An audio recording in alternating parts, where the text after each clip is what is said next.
Bom dia a todo mundo, bem-vindo novamente ao Festival de Inverno e de Verão de Campos do Jordão, na sua 51ª edição. Um dos grandes desafios enfrentados pelo festival em época de pandemia foi oferecer aos nossos estudantes a experiência completa de ensino que nós sempre fomos capazes de oferecer, trazendo professores e artistas internacionais como um complemento à sua formação. Infelizmente, as viagens internacionais estão muito afetadas pela atual situação, mas nós tentamos compensar um pouco por essa deficiência, convidando professores internacionais para darem masterclasses online para os nossos estudantes. Hoje nós temos o grande privilégio de receber Boris Brovtsyn, um grande violinista russo, que vai dar masterclass da sua casa de campo no interior da Rússia. O Boris, ele passou por toda a experiência de concursos internacionais. Hoje ele é radicado na Inglaterra, em Londres, onde ele é professor na Guildhall School of Music e no Trinity College. E, além disso, claro, ele viaja o mundo todo tocando com as maiores orquestras e fazendo música de câmara nos grandes festivais. Nós teremos 3 violinistas hoje, Lucas Henrique, o segundo Lucas, cujo nome eu não lembro, e o Guilherme Pérez. Eles vão tocar os concertos de Max Bruch, de Jean Sibelius e Tchaikovsky. Eu espero que vocês gostem dessa aula. Hello, Boris. Great to welcoming you to our festival. I hope you enjoy the class. Same here. Thank you for having me. Who goes first? Lucas playing Max Bruch. All right.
All right, great.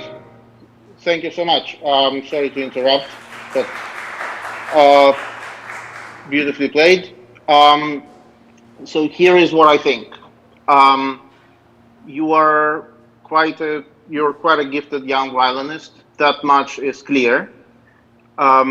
Where I think your playing could use improvement is the way you're dealing with time, with timing. Ele gostou muito de você tocando, assim, não tem dúvida de que você é um violinista talentoso, mas o aspecto que ele acha que pode dar uma melhorada é o aspecto do pulso, da administração de tempo.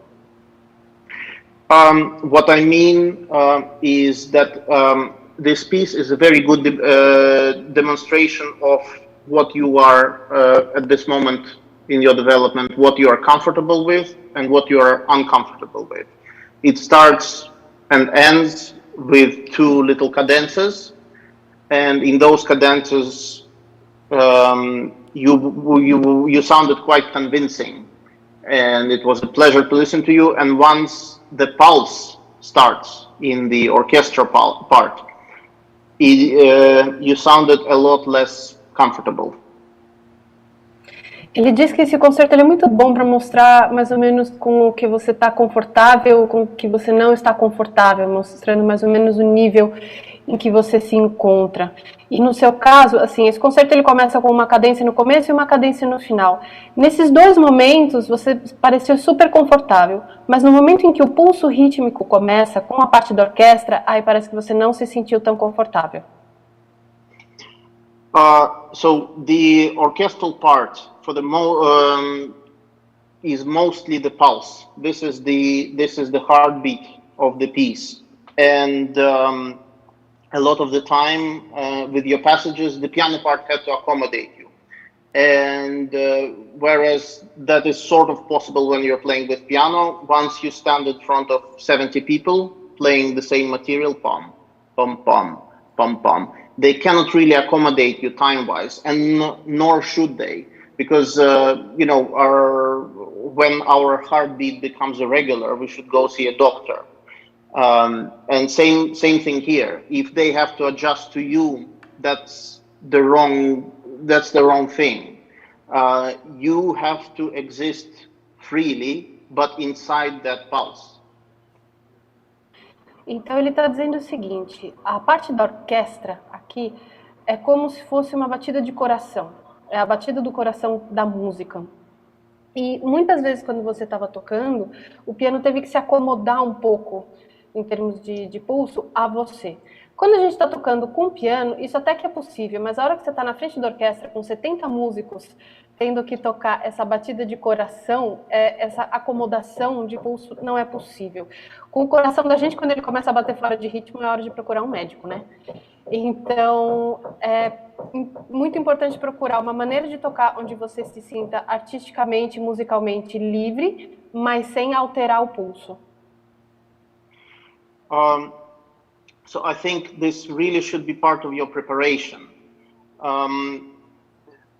If you need a bit more time for your passages, that should not come out of that pulse. It should. It's perfectly possible if you feel yourself short of time to start the passages a little bit earlier.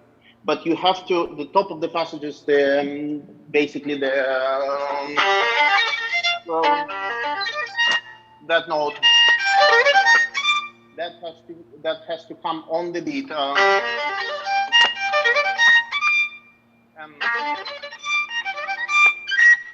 that has to really hit the pieces in the orchestra, because if it doesn't, then even if you play the notes, but you play them out of time, it will not have the desired effect. You have to basically learn how to exist freely inside that straitjacket, musical straitjacket. Yeah. Então, o que ele está dizendo aqui é que essa noção de liberdade dentro do pulso rítmico, sem alterar o pulso rítmico, é uma coisa que deve fazer parte do seu estudo. Você tem que detectar quais são as notas que tem que estar exatamente em quais partes do tempo. Então, por exemplo, no compasso que tem a septina, a cabeça do terceiro tempo tem que estar exatamente no lugar. A septina que vem antes, você pode até começar antes do que está escrito para acomodar esse tempo a mais que você precisa. Mas a cabeça do terceiro tempo tem que estar certinha e a cabeça do compasso seguinte, o sol, também tem que estar certinha. Então, é preciso saber estudar para saber como encaixar essa liberdade, musicalidade, expressividade artística sem se sentir preso pelo pulso, mas ao mesmo tempo mantendo o pulso. So basically, when you start the passage, is less important than where the top of the passage happens. What I mean is that maybe it's not a good idea to start the passage with an accent, because then we know exactly where you are. And you already put yourself in a tight spot, in a way. So basically, that is very rhythmical.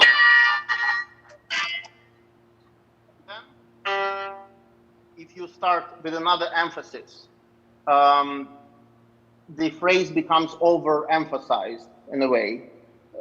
So this is quite marcato.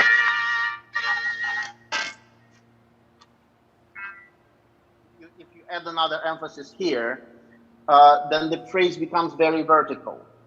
I would suggest that after you're done with this, you'll be very smooth with your attack. Don't hit the bass. In a way, this is like a little recitativo inside the pulse. Então, o que ele está sugerindo de você fazer nessa passagem é não acentuar a cabeça da septina, o sol, corda solta. Porque senão a passagem, assim, primeiro você denuncia que você está começando um pouquinho antes do que está escrito, isso desequilibra ritmicamente toda a frase. E depois porque você deixa a frase toda muito vertical. O trechinho que vem no começo da frase, que ele tocou algumas vezes, já é muito rítmico. E já tem muitos acentos. Se você colocar mais um acento no começo da septina, vai ficar repetitivo e essa ausência de variedade não é interessante, além de denunciar que você talvez esteja começando a septina um pouquinho antes. Então, começa essa arcada da septina bem mais macio, e aí você vai fazer um acento de novo só na cabeça do terceiro tempo do compasso. I suggest that we try again, and maybe I'll be able to play this time also, because I just couldn't play with the earphone, and I need this ear to play. Let's start from where the pulse begins, and maybe I'll be stopping you, and we'll try getting through this together. Então vamos fazer de novo do lugar onde o pulso da orquestra começa.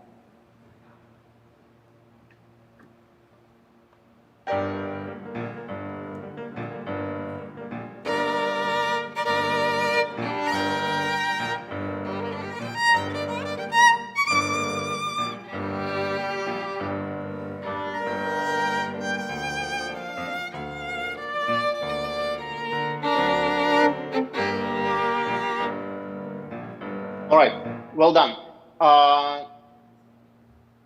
Okay, we're getting somewhere. Just a technical thing. These few notes, because the bowing is upside down, I can hear very clearly, even on camera, I can hear where the down bows are and where the up bows are. That is not good. Perhaps you really have to compensate for the fact that the bowing is upside down. Maybe you could try for your up bows to be more active, and for your down bows to be simply releasing the bow.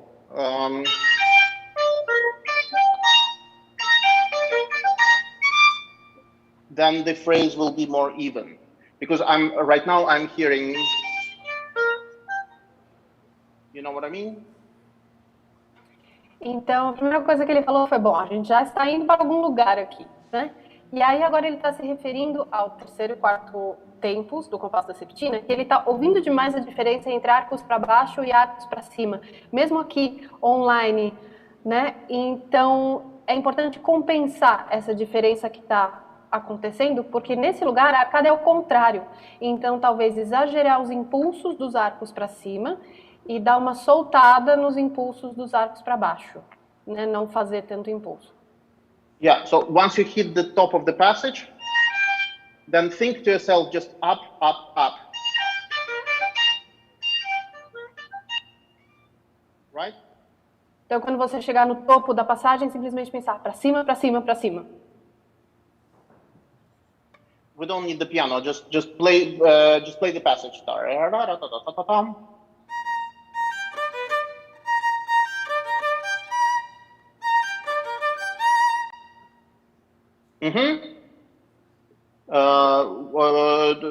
Maybe a couple more times because the camera was late. Yeah? Teve um probleminha de conexão. Você poderia fazer mais umas duas vezes, por favor?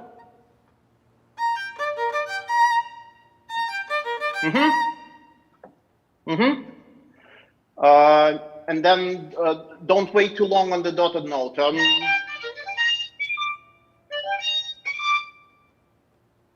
E não espera muito na nota pontuada.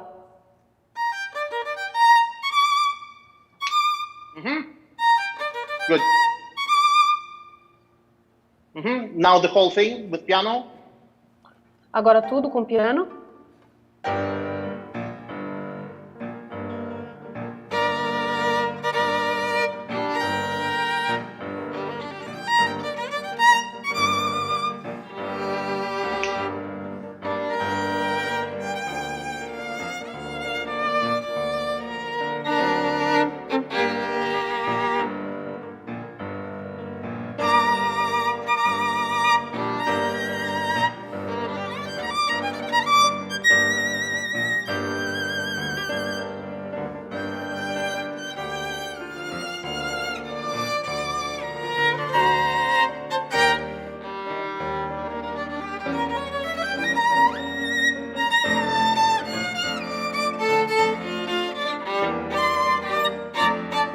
Great.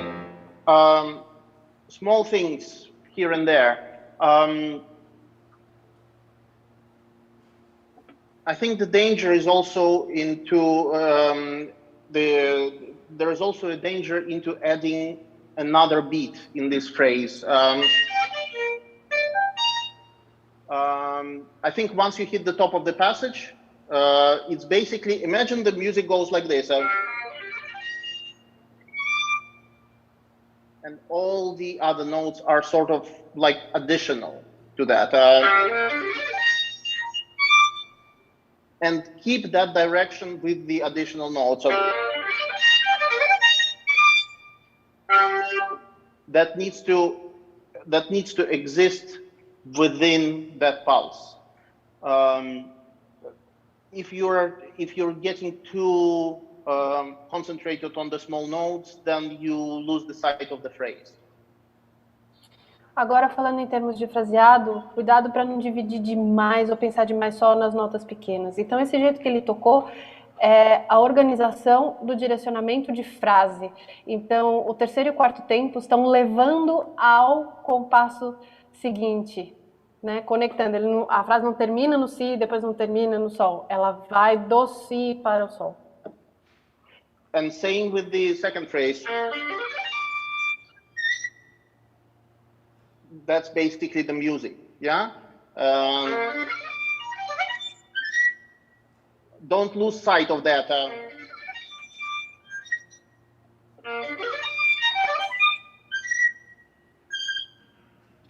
Então, assim, não perca de vista esse direcionamento, essa organização da frase quando você estiver tocando com todas as notas. So basically in your head, the top of the passage should not feel like a stop, but like something on the way to somewhere else. If you stop here, then it feels, I forgot, there's this. But if you keep it in mind that the phrase continues, and saying, then it will be easier to follow the music. Tem que tomar cuidado para não acentuar a nota de chegada da septina, porque senão parece que você terminou ali, mas esqueceu que tinha o resto da frase. Então, ter em mente que esse si é uma conexão para o compasso seguinte e não o final da história. Another small thing, when you play this passage, I think if you make an accent on the beginning of this bar, like every time I hear you do that, again, it breaks the phrase in two, whereas I think it's one line. It's just, you have a quadruplet, then you have two quintuplets. It's a written out accelerando. It's like if you walk and then you start walking faster, you don't stop and think, okay, now I'm starting to walk faster. You just walk and then you walk faster. You know, it's a series of quickening steps. Yeah. So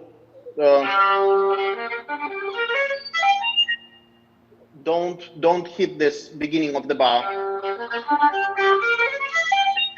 I find that's quite unnecessary. It's a small thing, but it makes a difference. Outra coisa que ele falou, mais ou menos do mesmo assunto, é no compasso onde tem a quintina, para não fazer acento na cabeça do compasso.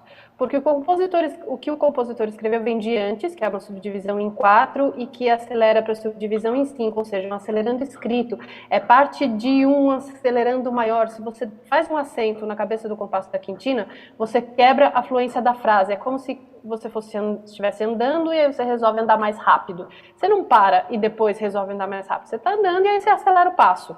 É uma coisa contínua, né? Então é mais ou menos a mesma ideia. Não quebra o fluxo do fraseado com esse acento. Let's start from the pulse again and put everything together. Vamos começar do mesmo lugar e agora colocar tudo isso junto.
Very well.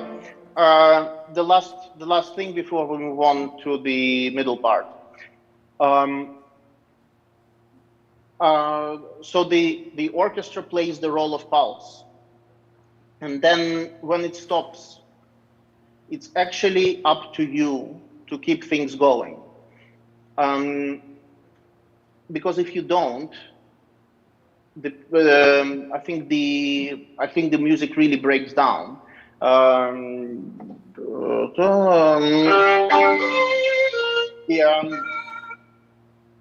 It feels like you're all of a sudden the heart stops beating and you're there on your own.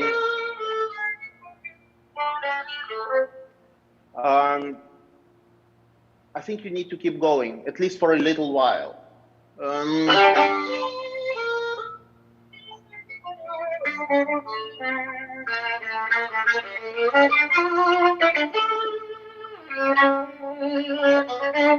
and maybe just take time on the thrill, but not before.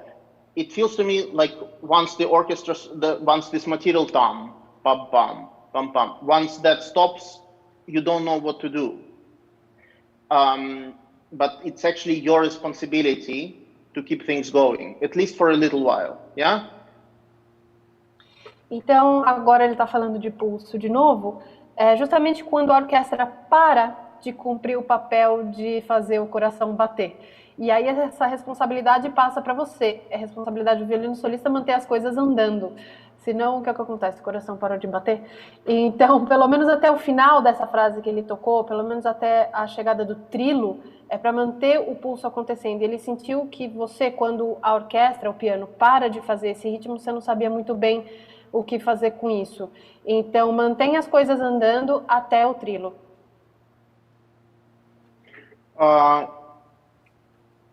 Can we go from there? É possível ir desse lugar?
Very well.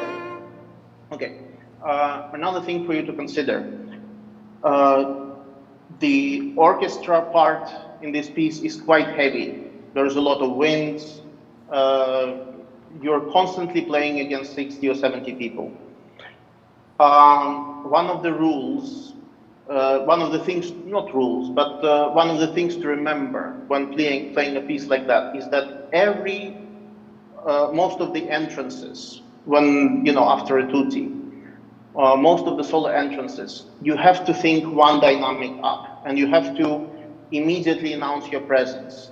Also musically, I don't think the character changes yet. I think before you hit this theme, I don't think you need to use that color before. I feel like you already relaxed things a little bit too much. I think you need to come in quite strong.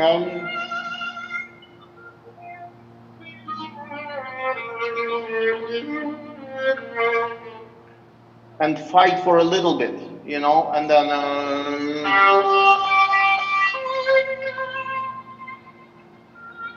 and only change things here. You're using the color you should be using later. I think you need to wait. Uma coisa que ele está apontando aqui é a questão da orquestração. Nesse concerto, muitas vezes você está tocando junto com 60 ou 70 músicos, é uma orquestração mais pesada, tem sopros, um monte de coisa. Então, é interessante muitas vezes pensar a dinâmica um degrau acima. Quando você entra nessa seção central, a música ainda não acalmou de todo. Então, toda essa primeira frase tem um caráter um pouco mais intenso. E o caráter macio que você já está empregando, ele considera que só acontece quando chega o tema. Sabe aquele compasso que tem vários dos? Do, si, si, ra. Só a partir daí que aí acalma mesmo. Então, toda essa frasezinha antes, você ainda está acalmando. Então, você sai dessa orquestração toda pesada e aí, com um pouco mais de intensidade vai acalmando até chegar nessa melodia. Also, think about what the strings are playing, because your phrase is going down, but it doesn't mean the intensity should be going down, because actually the other strings are playing.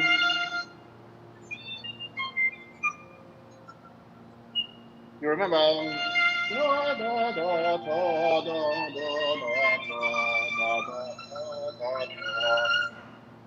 So in a way, you should go up with them, yeah.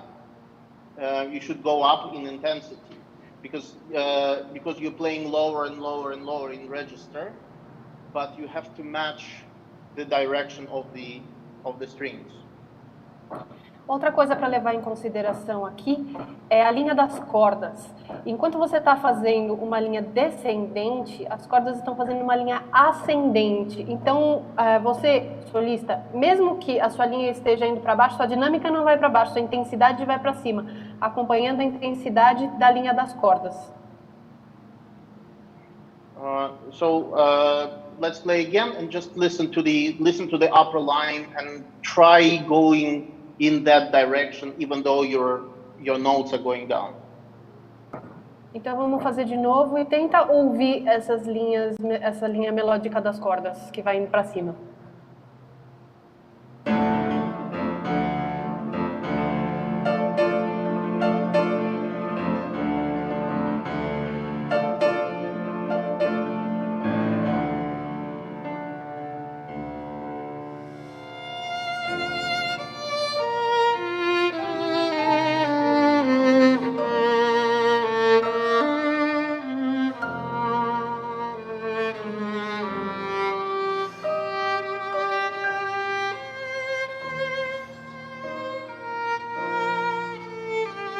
Okay, better.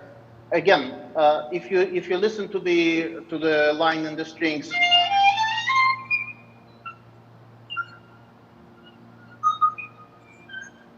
they're not, when they hit the F on top, they're not finished, and you make them finish because you get stuck here.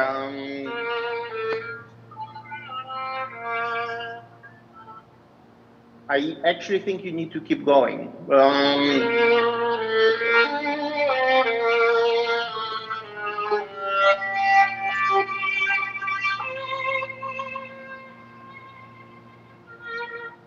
And only wait there. Don't do a ritenuto before the ritenuto. Ele está dizendo que quando as cordas têm a linha ascendente que eles vão subindo, a hora que eles chegam no Fá, eles ainda não terminaram, mas você acaba por fazer terminar porque você termina a frase antes, lá embaixo, acho que você tem um Si bemol, enfim, umas notas graves na corda Sol. Não termina aí, a frase não terminou aí, ela continua indo, então cuidado para não fazer um ritenuto antes do ritenuto.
Okay, sorry to stop. This is the first time where we actually hit B flat major, full stop. Before that, it's we are constantly. I don't know if this piano is tuned. That's fine. So basically, the harmonies are before that all the time. we have what the Germans call the Orgelpunkt. It's the we have the expectation all the time. All this material.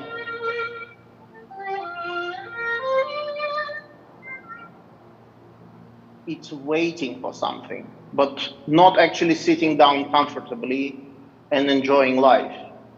Not yet. Only once you get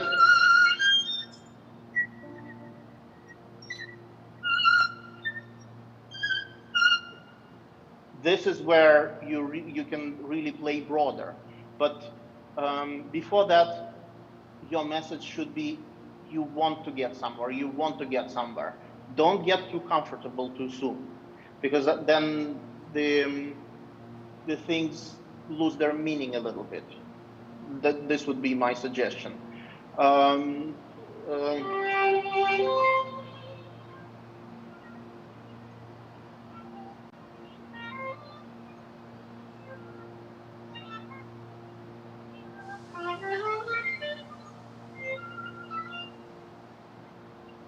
Always going somewhere.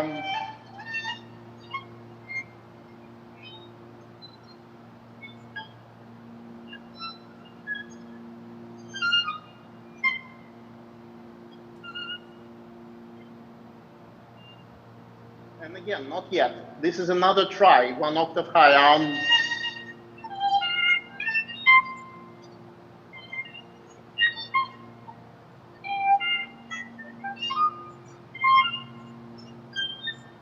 Finally, we get to the B flat major, but not before that. Então ele disse que nesse lugar onde você vai super agudo, que é onde ele parou de tocar agora, aí é a primeira vez que tem um acorde de si bemol maior. Antes disso, era sempre uma questão de expectativa, estava sempre esperando por algo acontecer, mas será que... Então todo o trecho musical, que vai desde do começo da página até aí, está sempre indo para algum lugar, construindo alguma coisa, construindo expectativa, mas será que está sempre indo em direção a alguma coisa. E só nesse momento, onde você chega lá no super... Só nesse lugar é que finalmente você chega, você senta na harmonia e chega em algum lugar.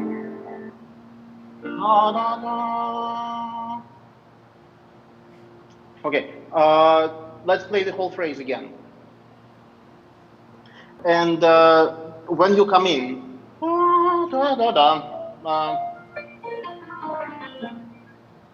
I think you're coming in. I don't know whether that's my camera or not, but I think you're coming in late. Even if you come in exactly on time, it might sound a little bit late because you're coming in with an upbeat. So dum pa pam pa pam pam ya da da. This is almost like a downbeat that you cannot wait for. So it has to have that feeling of not where this is where I come in, but actually I cannot wait to play. You know, you should come in with that attitude. Pom pom pom pom, because that's a different material. That pom pom pom pom. This is that material, that pulse is like something you're fighting against. Yeah. So you need to come in as if you cannot wait any longer. Almost operatic, I would say. Só uma última coisa antes de você começar de novo. O início desse trecho lá em cima no Fá, quando você entra no quarto tempo, não sei se é por causa da câmera, mas ele soa um pouco fora do tempo. E vai soar um pouco fora de tempo mesmo, porque ele está acontecendo na Ana Cruze. E é quase como se o violinista não conseguisse esperar para entrar. Então a orquestra vem fazendo esse material de batida do coração, que é basicamente um material musical com o qual você está brigando, de certa forma. E você não aguentasse mais esperar para tocar o que você tem que tocar. Então esse caráter quase operático de não vou mais esperar, vou entrar tocando isso aqui, né? Tem um pouco disso também. Yeah, so think about where exactly you should play and play a nanosecond earlier. Então pensa aonde exatamente você deveria começar a tocar e começa a tocar um nanosegundo antes.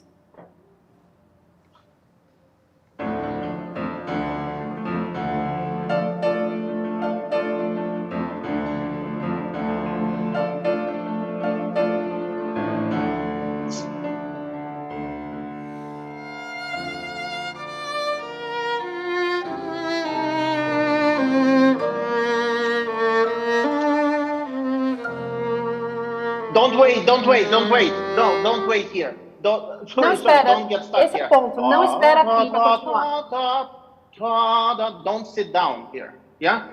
Keep the phrase going. I know that the temptation is there, but then what do you do next? Yeah? Não senta nessa nota, não termina a frase aí. E aí, o que você vai fazer depois disso? Então, continuando.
Very good. Last thing I'm going to say in this for this section before we move on. I think before you hit B flat major, I think it's very important for you to concentrate not so much on the beginning of the notes, but on the middle of the notes, especially in this place which seems so unimportant, where you're accompanying the orchestra. I feel a little bit like you're playing in a vertical way. And this doesn't really provide much musical support. I think you need to concentrate on the continuation of the notes.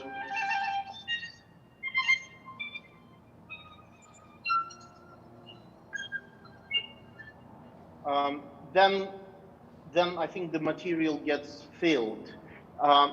If you concentrate too much on the beginnings of the notes, it's quite clear what you play, but it feels very final. Every note feels like it has arrived and it's just there, rather than if we were to sing this material, we would actually make a crescendo on every note without necessarily making an overall crescendo. So maybe think about that, yeah? Rather than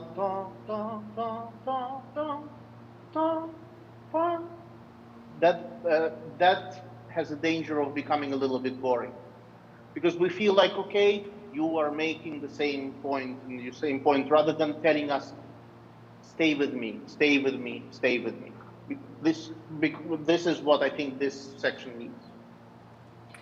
Então aqui ele está falando sobre as notas que vêm antes da gente chegar nesse acorde de si bemol onde a expectativa descansa, né? Então, em algumas passagens, o que você está fazendo é acompanhamento da orquestra. Em todo esse trecho, é importante prestar atenção, não só nos começos das notas, mas voltar a sua atenção para o meio das notas. Então, nessa passagem que tem o crescendo com trinados, onde você está acompanhando uma melodia que a orquestra faz, o jeito que você está tocando está muito concentrado nos começos das notas. Então, parece que cada uma das notas é final e definitiva. E não constrói uma linha de tensão e direção musical. Então, se você fosse cantar isso, você não ia cantar focado no começo das notas. Provavelmente você cantaria de um jeito que faz um pequeno crescendo dentro de cada uma dessas notas. Então, em vez de dizer, eu estou tocando todas as notas certas, você diria com o seu som, fica comigo, fica comigo, fica comigo, fica comigo, criando uma linha, uma direção musical, uma frase que acompanha, assim, o que a orquestra está falando. Então, bastante atenção aos miolos das notas, não só aos começos. Okay, we can move on. Yeah? How long do we have? Not really anything. Okay, No, last actually, thing just I'm past gonna... 5 minutes. Okay, I mean, he doesn't need to play anymore, but I just wanted to say about the next section. Basically, same rules apply.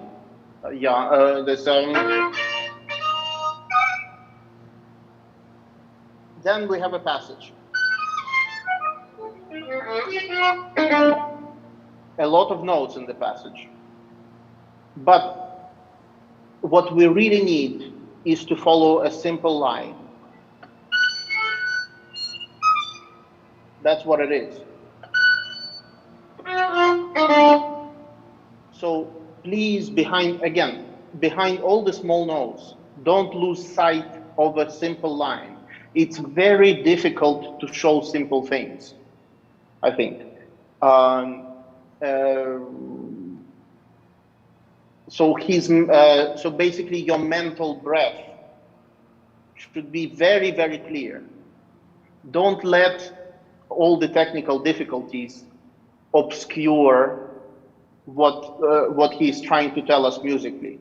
Tam ta tam pam param pa pam. One phrase. Então ele está dizendo que assim, não dá mais tempo de tocar, mas as mesmas coisas que ele vem falando até agora se aplicam para o resto do concerto. Então nessa parte rápida que segue, a mesma coisa que ele falou lá na frente sobre os compassos da septina se aplica. Descubra qual que é a linha melódica simples que está por trás dessas linhas que você tem aí cheia de nota.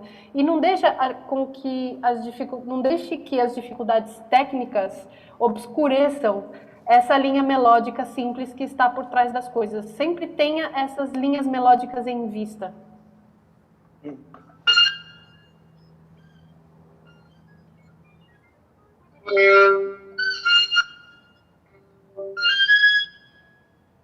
It's the same.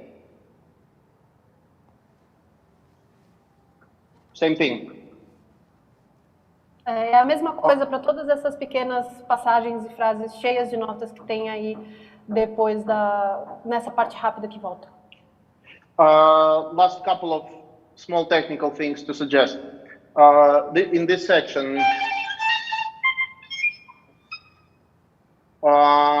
you play the very slow trill, which didn't really make a lot of musical sense to me, and I also thought maybe that's kind of the only kind of trill you feel comfortable playing.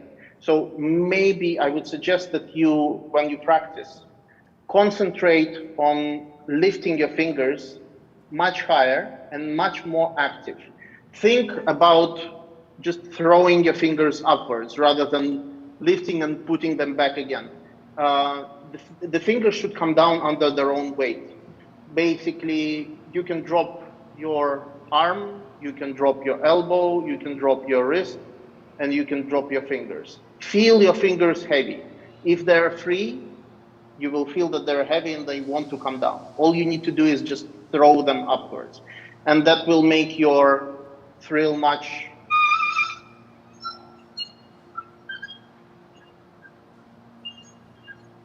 faster and much clearer. If you keep your fingers very close to the string, you will not get clarity or speed from the trill. Só umas últimas sugestões técnicas que ele queria dar para você. Nessa passagem com muitos trinados, ele achou que seu trinado estava muito lento e que talvez não fizesse muito sentido musical para essa passagem, mas também teve a impressão de que esse era o trinado que você se sentia confortável fazendo. Ele sugere você fazer um trinado mais rápido e, para isso, estudar da seguinte forma, quando você for estudar essa passagem. Pensa numa movimentação de dedos, mas pensa só na ação desses dedos para cima. Se os seus dedos estiverem livres, eles vão cair sozinhos, não é uma ação que você precisa fazer. E além de se, entre aspas, preocupar só com a ação de levantar os dedos, levante eles mais alto nas cordas. Se você deixar os dedos muito próximos das cordas, vai ficar mais difícil de se movimentar e de acelerar. E se você levantar os dedos mais longe da corda, vai ser mais fácil de tocar mais rápido e mais claro. And the very last thing, the chords. What you seem to be doing with the chords is just to hit the string as hard as you can, so that you hit 3 strings together. And basically what you do, you bite the strings. You do, you're overpowering the strings with your bow, instead of making your strings vibrate, because the string doesn't vibrate it vibrates sideways. So the movement of your bow should actually be sideways on the chords as well. And if you do it much more horizontally along the middle string, you will catch the outer strings.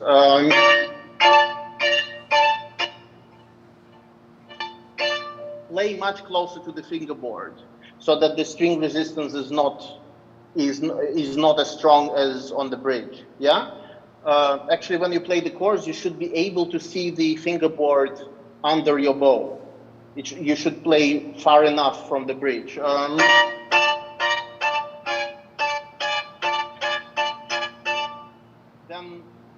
Then the violin will open up, and the sound will go much further. Ok, agora sobre os acordes. Ele notou que você está tocando os acordes de uma forma vertical, meio que batendo nas cordas e colocando mais força do que precisa. Isso, na verdade, talvez não seja o melhor jeito de tocar os acordes, porque mata um pouco a vibração da corda. Então, você está batendo na corda ao invés de fazê-las vibrar. A vibração das cordas, ela acontece de modo horizontal, de um lado para o outro e não de cima para baixo. Então, talvez um jeito melhor de fazer com que essa vibração aconteça nos acordes é usar um movimento mais horizontal do que vertical e um ponto de contato praticamente em cima do tasto. Então, colocado o arco nas cordas de um jeito que, do seu ponto de vista, com o violino no pescoço, você consiga enxergar um pedacinho do espelho embaixo do arco quando você está tocando. E isso vai concentrando a linha do arco na corda do meio. E aí você vai conseguir atingir as cordas dos lados com mais facilidade usando esse ponto de contato. All right. Good luck. Ótimo, boa sorte. My pleasure. What's next?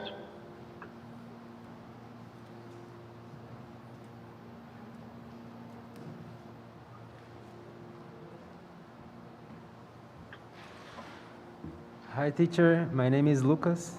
Nice to meet you. Same here.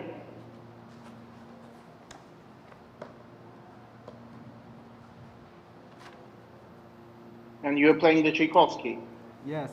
or the Sibelius? Tchaikovsky. All right.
Very well. I think that's plenty, just because we have limited time. I'm very impressed with some aspects of your violin playing. You can clearly play the violin. That is not in question. Where I think I could maybe in the direction in which I would like to maybe push you is I would like to push you a little bit away from some of the cliches which are associated with this concerto, and maybe encourage you to take a fresh look at the score. Então, primeiramente, parabéns. Ele gostou muito de vários aspectos de você tocando. Indiscutivelmente, você sabe tocar violino. Então, agora ele gostaria de direcionar você para algumas coisas que ele acha que podem melhorar. E vamos começar primeiro se afastando de alguns dos clichês que existem ao tocar esse instrumento. E ele te convida a dar uma olhada um pouco mais minuciosa na partitura. So the very first thing for you to do once we are done, I would suggest for you to invest in a pocket score of the concerto. There is this, you know, the little yellow ones, the Eulenburg edition. They are very useful. You will see they're basically free from the editorial mistakes which a lot of these editions have, that you find in basically all of the old editions. Então, a primeira coisa que ele te sugere é investir em comprar uma partitura geral, que tem todas as linhas da orquestra e do violino. Tem uma edição de partituras de orquestra que é pequenininha, que a gente chama de bolso, né? Que tem a capa amarela. What's the name of the edition again? The Eulenburg. It's the most popular for the pocket scores. They're usually yellow color. Chama Eulenburg, o nome dessa edição. E ele sugere você investir numa dessa porque não foi editada, é a mais próxima do que o compositor escreveu.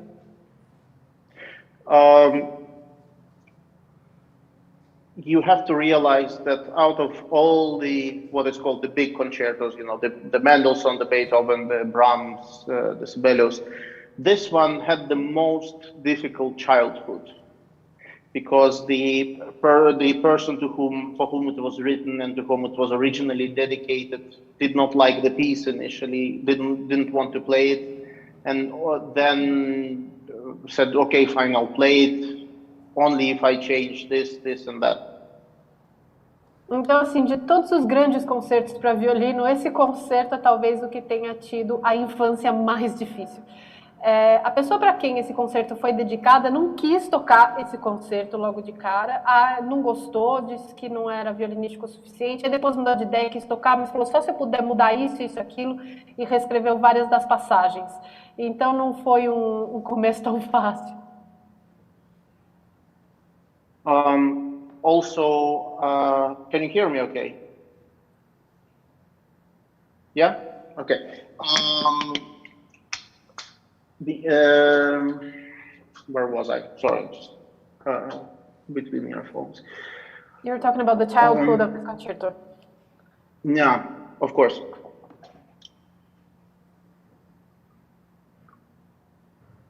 There are certain misconceptions about this piece which somehow survive to this day. but I think in order to have a clearer understanding of what his music is about, I would suggest the same approach as I would with actually any other composer, which is to think what is their language, how do they think, what is the genre where they express themselves the best. For instance, for Haydn, it's clearly the symphonies. For Mozart, it's clearly the operas. For Schubert, it's clearly the songs. For Tchaikovsky, it's actually, his language is the ballet. He's a ballet composer. He wrote many more operas, but they're not all masterpieces. But he wrote 3 ballets, and those are incredible. He thinks like a ballet composer. You have to get to know his big ballet solos, the big solos in the Swan Lake, the big solos in the violin solos in the Sleeping Beauty, because those are, I would say, glimpses of the concerto.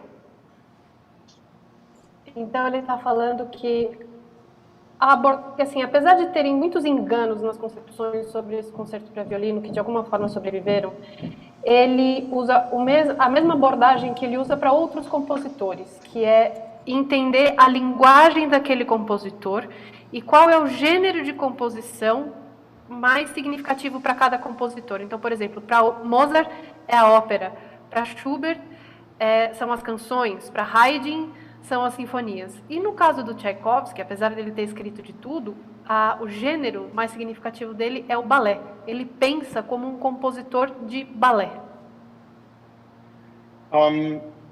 So I would suggest, if you're not acquainted yet with his big ballet solos, for instance, you know, the Russian dance from Swan Lake, which begins at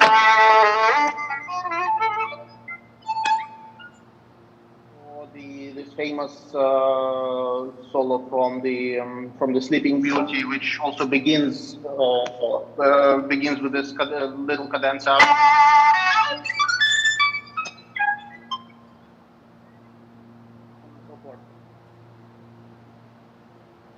You know, there is a solitary character announcing its presence, and the concerto begins the same way, with the announcement of kind of here I am.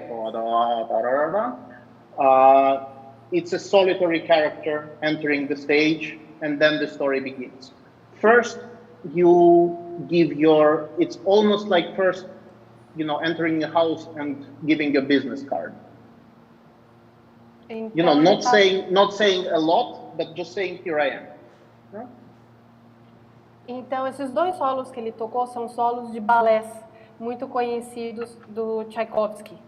E ele falou o seguinte, nesses 2 casos desses solos de balé são personagens solitários que entram no palco, assim como é no começo do concerto para violino. Ele entra sozinho e se apresenta. É como se você chegasse numa casa e, sem dizer muita coisa, dissesse, eu tô aqui, e apresentasse o seu cartão de visita. I am quite convinced that that this first phrase of the concerto before the first theme, it's actually one phrase.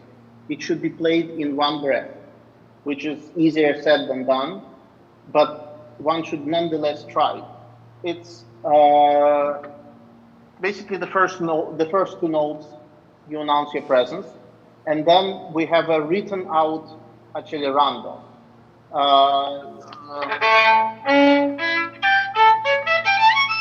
Right? You wouldn't break it into sections. That's one section. It's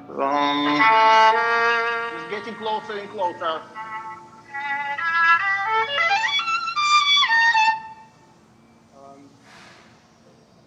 Sometimes people get stuck. You know, like. And then they remember, oh, there is more. I would try to do whatever you can to resist all these temptations, because the harmony doesn't actually change. It's all, the entire first phrase is one big Orgelpunkt. If you hold this imaginary dominant in your mind, the entire phrase could be played in that harmony.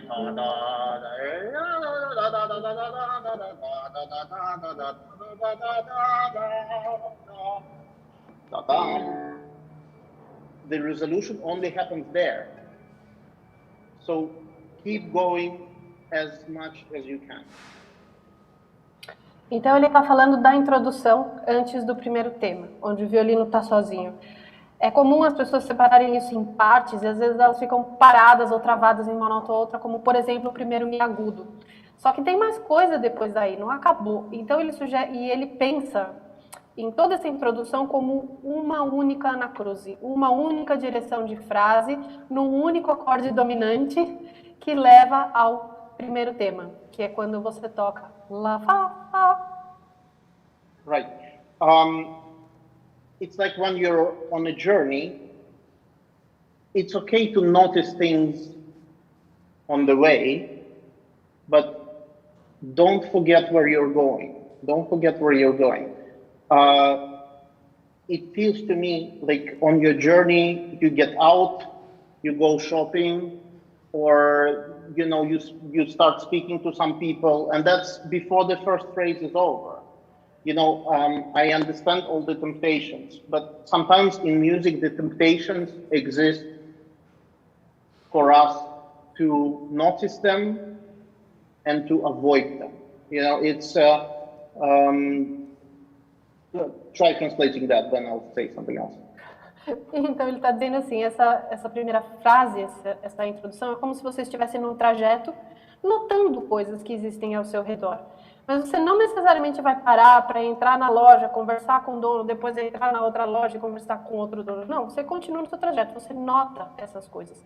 Muitas vezes no caminho musical, essas tentações estão lá justamente para a gente reconhecê-las e não cair nelas.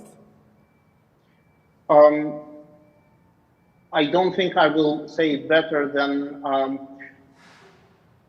if you, I don't know if you ever come across Barenboim's memoirs called Life and Music, where he talks at one point about a concept which he calls expressive denial, which basically that's what it is. You notice something musically, and the fact that you notice it is enough. You don't, like if you see, I don't know, a piece of fruit or a sweet, you just say, I would love to have it. But that doesn't mean, if it's there, it doesn't mean that it has to be eaten, Sometimes what is meant to be is for you to acknowledge the wish. But the wish itself is sometimes more expressive and has a much more powerful musical effect than if you would just go, okay, there is a sweet, and eat it, musically speaking. Ele procurou um jeito, ele falou, talvez eu não consiga expressar isso melhor do que, não sabe se você conhece o livro do Barenboim, que fala da sua carreira musical. E ele fala que nesse livro, o Barenboim fala de um conceito que chama negação expressiva. Então, um exemplo é assim, você está num lugar e ali em cima da mesa tem uma fruta ou um doce. E você fica com vontade de comer essa fruta ou doce, mas você não come. Então, musicalmente, muitas vezes, só esse desejo muitas vezes é mais expressivo do que ir lá e fazer. Do que ir lá e comer. So, in this first phrase, you at least twice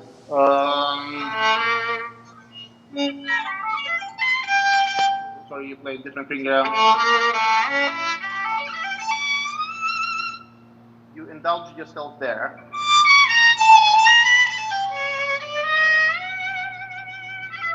And you did basically the same thing. I personally would suggest to do neither.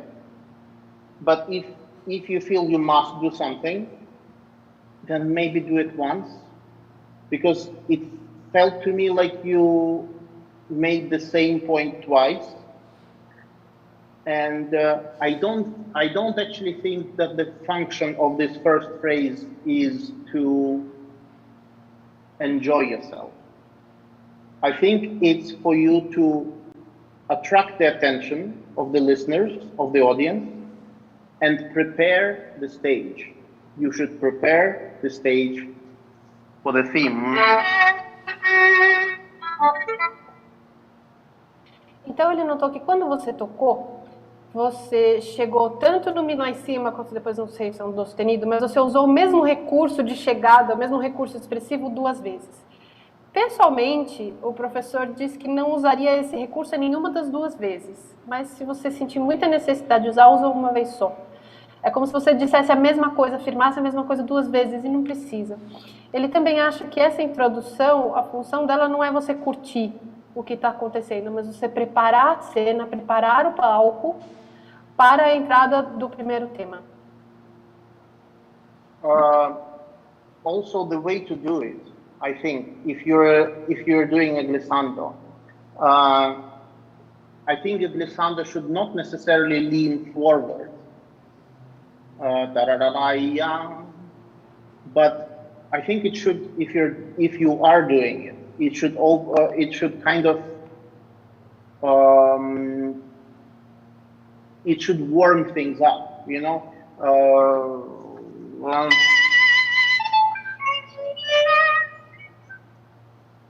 I think a glissando doesn't need to be always a step forward. I think it's much better if this is a step back. You know, you can still do it. So as opposed to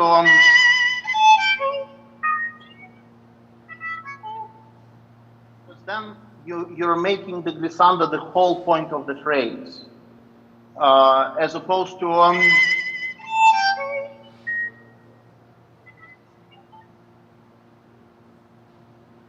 know what I mean. Então agora ele está falando desse recurso que você utilizou de chegar nas notas com o glissando. É um recurso expressivo que existe, mas ele acha que quando você usa o glissando como um passo para frente, você acaba dando muito mais importância ao glissando do que à nota. Então ele sugere fazer um glissando como um passo para trás, né? Usar o glissando para dar uma esquentada nas coisas, deixar mais quentinho, seria. Now let's play the first phrase again, and just think of these notes not divided into which is how people usually play. People very often just make the. I think he did it. I felt that a little bit as well. This downbeat emphasis. Imagine it's all in one bow.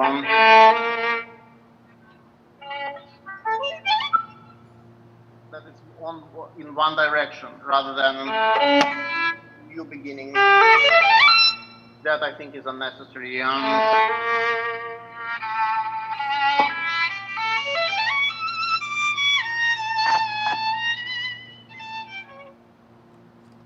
Outra coisa importante para pensar é que na subida do arpejo de Lá maior, para você não separar as primeiras colcheias da tercina, não bater a tercina como se ela fosse o começo de uma nova coisa, mas ligar tudo como se fosse tudo no mesmo arco, desde o Dó sustenido até lá em cima no Mi.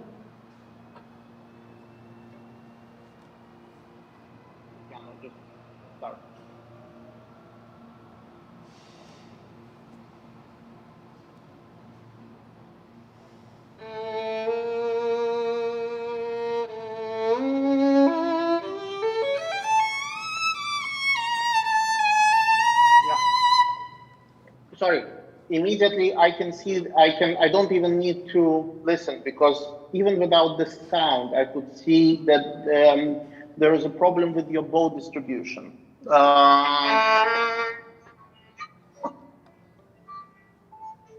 before you play the A, you're already in the middle of the bow. So you actually need to rush. I think once you change strings, that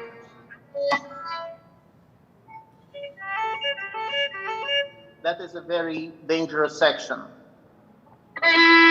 So make sure when you change strings that actually your elbow, your shoulder, changes strings before your bow changes strings, that you are already, if you have to play this section separately, you don't need a lot of bow, right? You don't need to go, you can actually be very economical.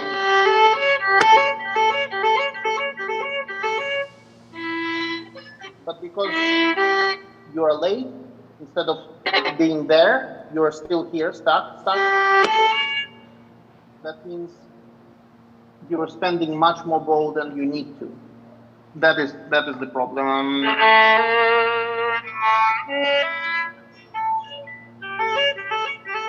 need to be economical here. Then you have all the bow you need for the glissando. And you can open up the phrase. E agora que você tocou, mesmo tendo uma certa interferência no som, deu para ver no seu gesto uma questão de distribuição de arco nessa subida do arpejo. Então, o que aconteceu? Quando você vai da corda Sol para a corda Ré, ou seja, do arco para cima, do arco para baixo, o seu cotovelo permanece na altura da corda Sol, o que faz você gastar muito mais arco no começo dessa ligadura, que é onde você deveria estar economizando. Então, estudar levando primeiro o cotovelo para a corda Ré e depois o arco. E isso vai te permitir economizar bastante arco no começo dessa ligadura para ter uma sobra bem legal de arco, quase metade do arco, para fazer o Mi agudo. So play again and make sure you're saving the bow on the triplet. Então vamos fazer de novo e se assegure que você está economizando bastante arco na tercina.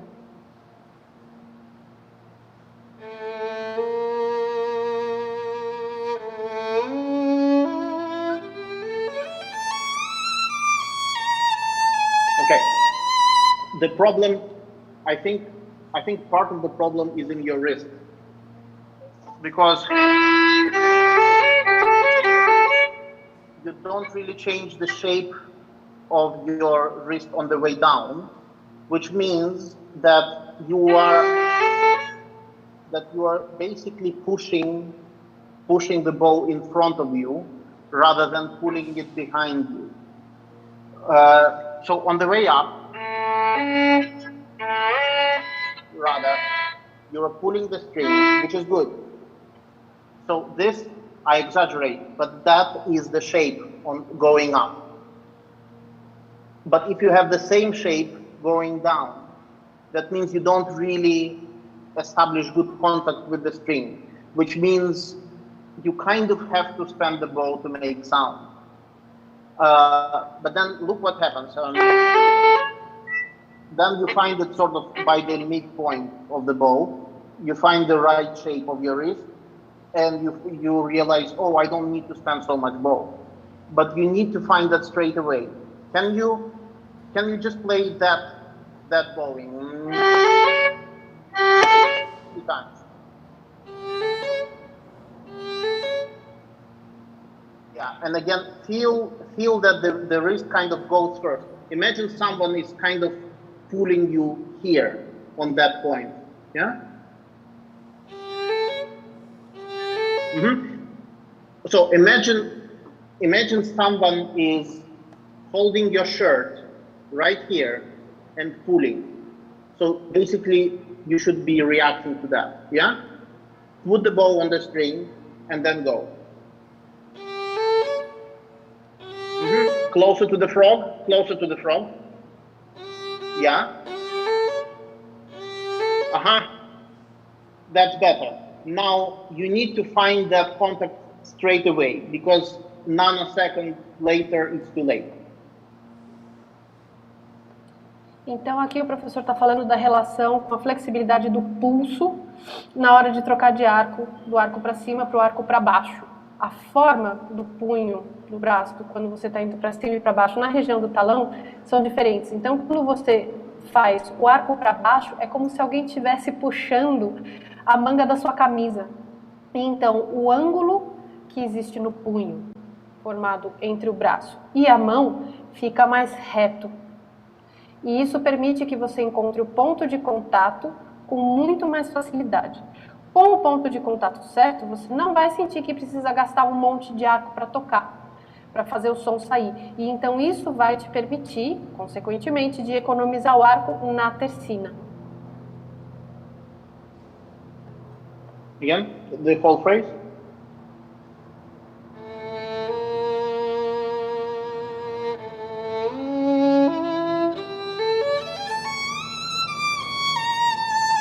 Okay, that's better.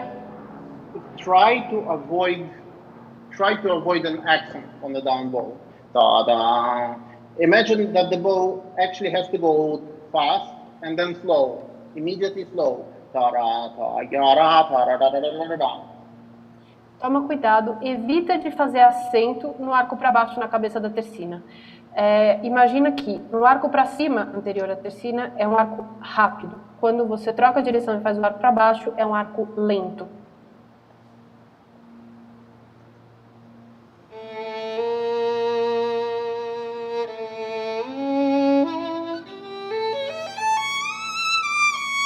Okay, that's better. We're getting somewhere. The problem is that now you're slowing down on the up bow. Actually, you don't need to slow down on the up bow. The up bow is quite fast. Fast till the end and then immediately slow. Fast, slow. Fast, slow. Então já está melhorando, ótimo. Agora só toma cuidado para não diminuir a velocidade do arco no fim do arco para cima. É entre um e outro que a velocidade muda. Só no arco para baixo, não no fim do arco para cima.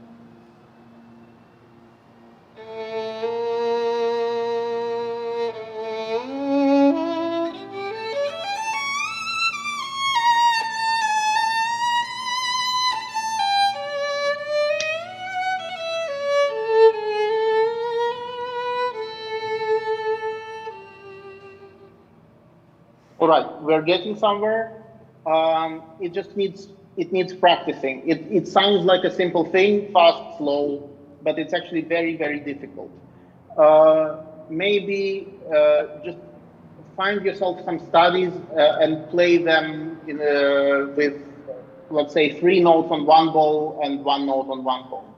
Even the famous Kreutzer study is good for that. Let's say,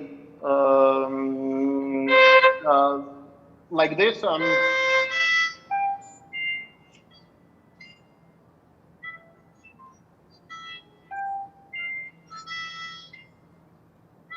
then you can make it more interesting like this.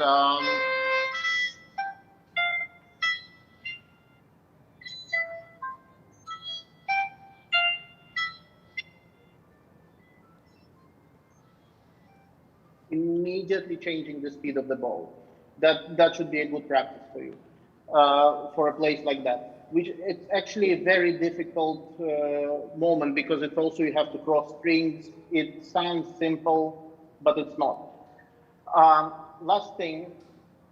Okay, you translate that, yeah? Ok, então assim, isso que ele está propondo da mudança da velocidade do arco e a distribuição do arco não é fácil. Então, assim, tem que estudar, tem que trabalhar, e ele sugere você encontrar estudos que te auxiliem com isso, como, por exemplo, o Kreutzer 2, do jeito que ele estudou, com 3 notas para baixo e 1 para cima, e depois 7 notas para baixo e 1 para cima, e assim por diante. É uma coisa que precisa de tempo para ser trabalhada mesmo, é uma coisa difícil de conseguir, tá tudo certo. Last thing, which is very famous cliché for people to play...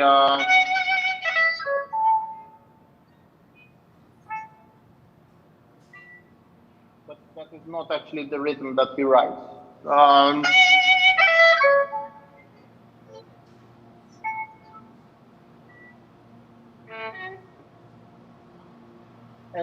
people, including, you know, the greats, all of a sudden play double tempo there. And as much love and respect I have for them, that is not what's in the music. And it sounds like a small thing, but out of these small things comes, you know, a big difference. Outro clichê que ele gostaria de abordar é o ritmo do final dessa pequena introdução. Muitos grandes violinistas, pelos quais ele tem muito respeito, tomam essa liberdade de dobrar o tempo, de tocar 2 vezes mais devagar, mas não é o que está escrito. Mesmo que possa ser uma coisa pequena, é nas coisas pequenas que a gente constrói as coisas grandes. Okay, now let's move on and go from the first beat.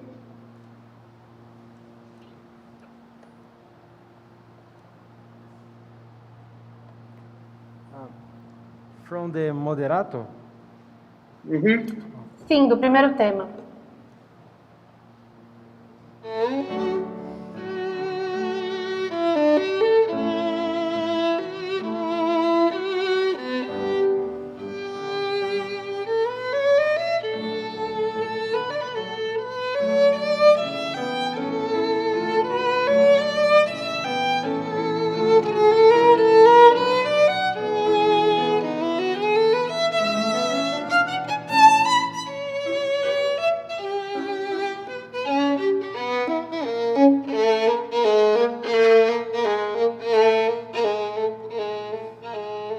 Okay, very well.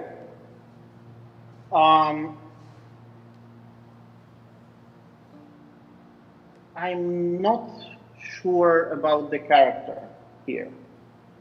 And it's a very hard character to play convincingly, I find. But nonetheless, also, this is another section which suffers from another cliché of playing it on G string, which is not what he writes. I mean, you can do that if you truly feel you have to, but if you think music demands that, you can do that. But I don't think it does. I think this this makes, if you play it on G string, it makes this theme sound a little bit too thick.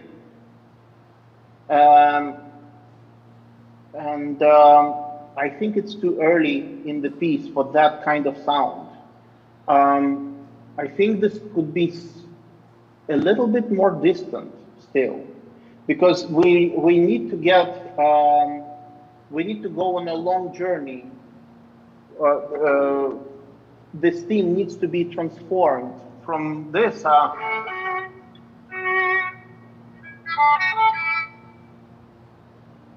Then it gets transformed to the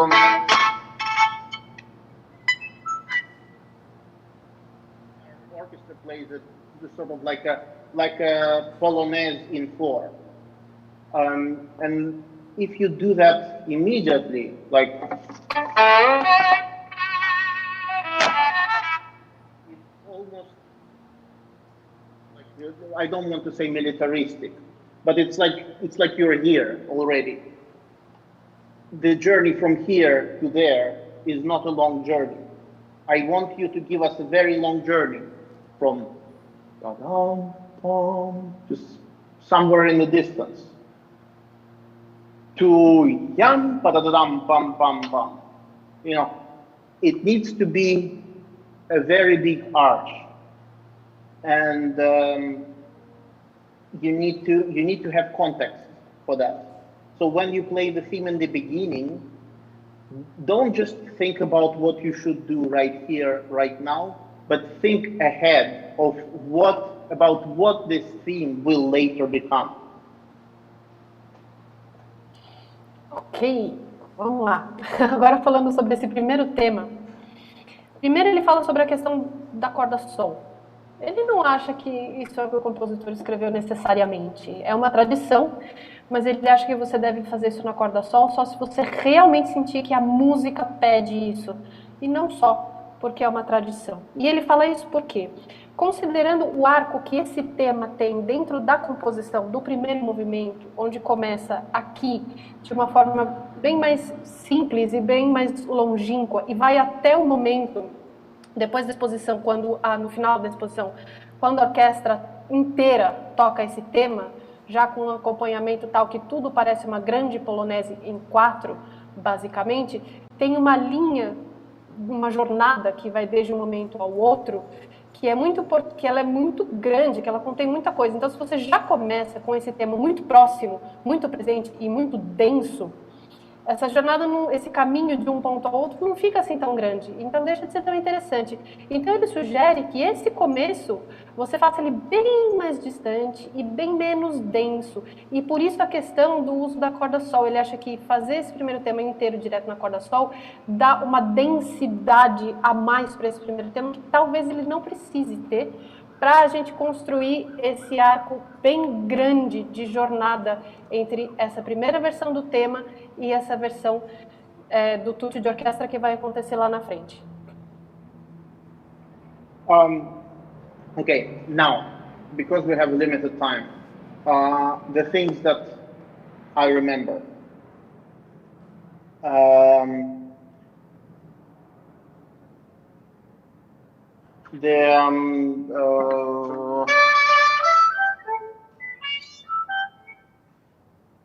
What he does later is basically write out an accelerando for you.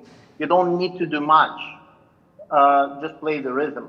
But what actually is dangerous here is stopping on every long note. Stop. Yeah, that's the danger. So when you play, keep thinking in small notes on the long notes.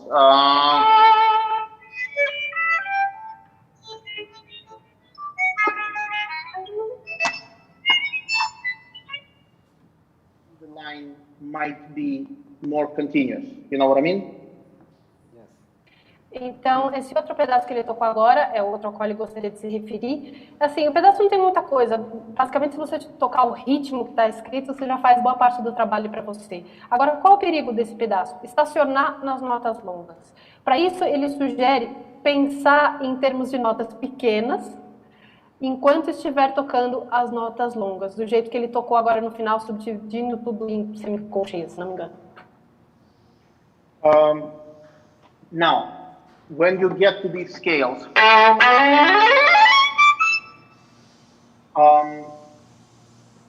all of a sudden, it feels to me like you were playing slow material and now you're playing fast material. I don't think that's what he means. I think these scales actually belong to the second subject, to the second theme, to the... because when you get to here,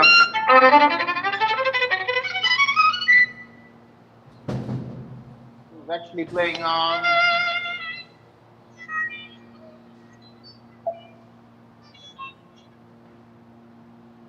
the same material. The same material continues. It's not yet fast. This is not yet fast music, I don't think. So maybe once you get to the scale, don't think, mentally I feel like you start running in your head and you're playing most of the notes, but I think you're changing the character so much that it becomes something else. And it does need to become something else, but later, I think. Quando você chega nesse pedaço dessas escalas rápidas, ele entendeu do jeito que você tocou que de repente a música ficou rápida. Só que na verdade, se você olha o material temático que está acontecendo na orquestra junto, ainda não é o pedaço super rápido. Por mais que as escalas sejam rápidas, o momento, o caráter não é super rápido.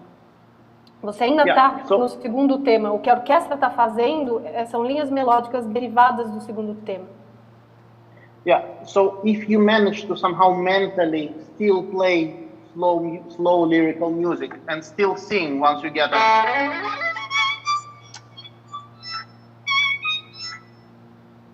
not to rhyme. That is important, I find. And then, once you get here, that material, there is a piumosa there, which actually didn't happen when you played.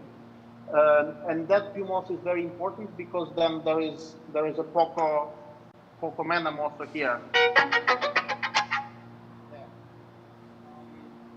The difference in tempos should be quite clear. When you look also in the score, this is another cliche of playing first time forte, and then second time. Actually, it's in the score, in the original, it's piano both times. When you look at the score.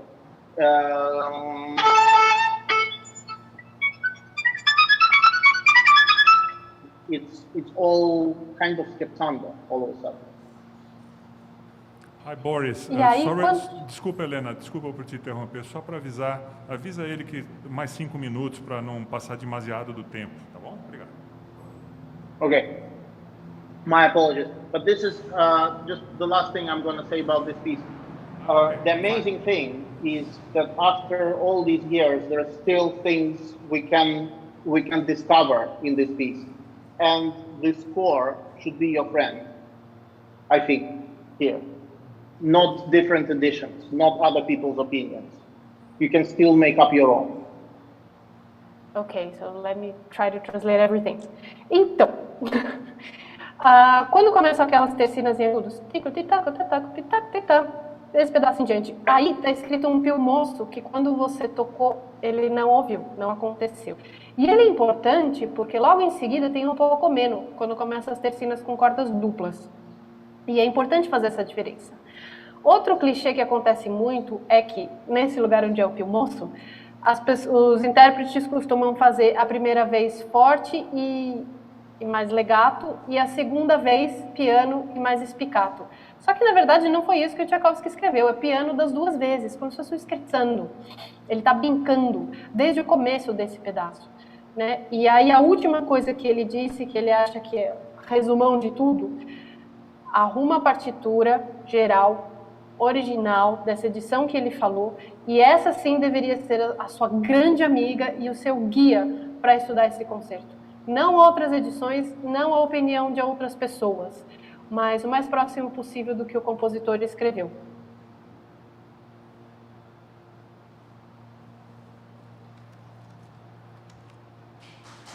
Thank you, teacher. Pleasure.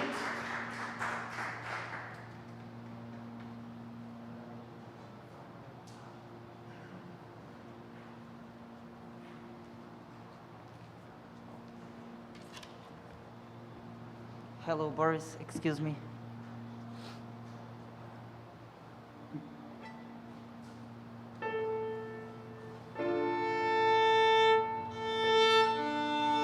So just gonna go quickly wash my hands. We're having a big heat wave here. Just give me 1 second. Okay.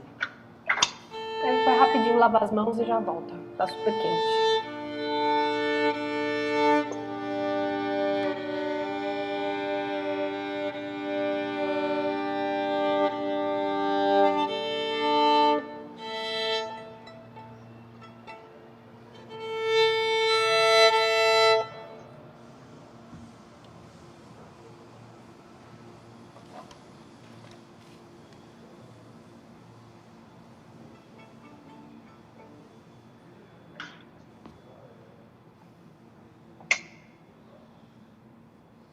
All right.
Very well. I think that's plenty. I think you're a very gifted violinist. That much is clear. There will be some technical things. Hopefully, we'll get a chance to. Hopefully, I will get a chance to give myself a chance to mention. But I would like to mostly talk about style here.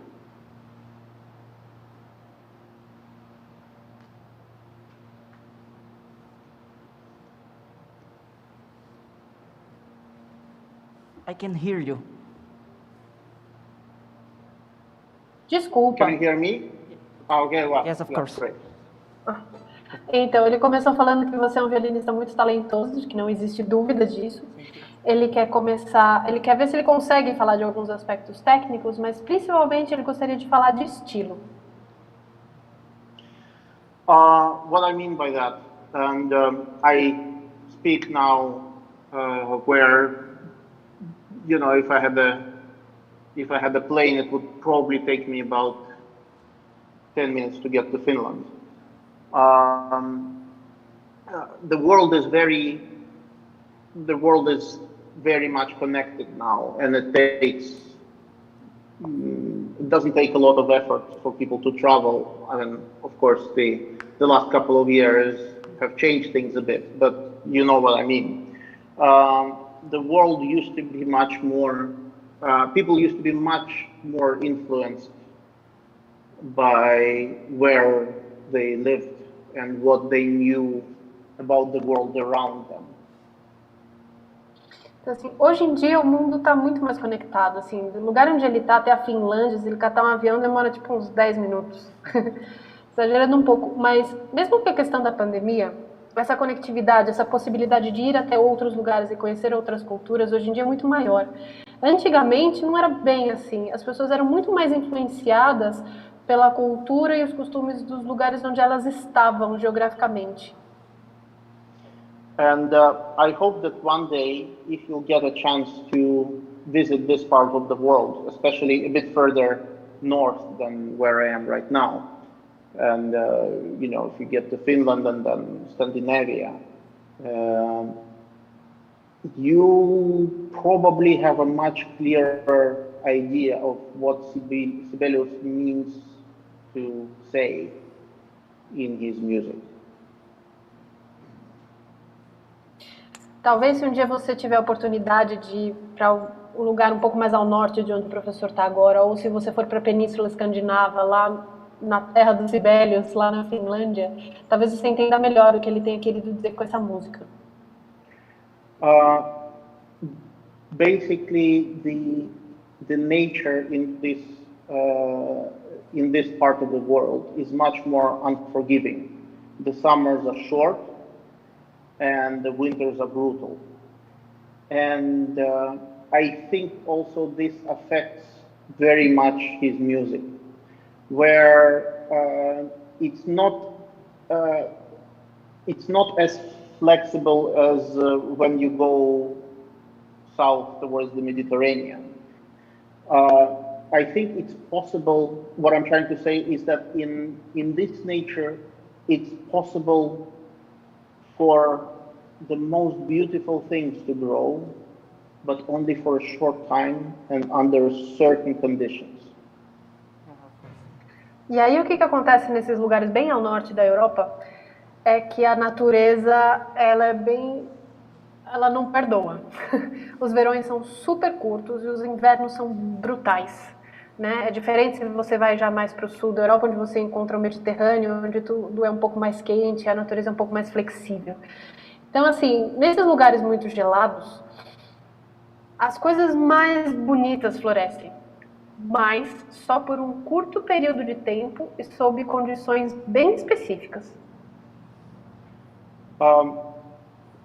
I would also suggest that you look at this piece, especially the first movement. But for me, really the entire piece, as a sort of his offering to his country. I think his entire music is, in a way, an offering to Finland. He was actually very patriotic. He, I don't know if you know, but he died a very old man. But the last maybe 30 years of his life, he didn't write anything. He just stopped. At one point, he just stopped writing music and lived in his, country house somewhere in the woods and just drank. Bom, ele está falando que esse concerto para violino é praticamente uma homenagem à Finlândia, ao país dele, porque ele era muito patriótico, o Sibelius. Eu não sei se você sabe, mas o Sibelius morreu bem velhinho. Mas a partir de um determinado ponto na vida dele, ele parou de compor, se enfiou na casa de campo e só bebia. Yeah.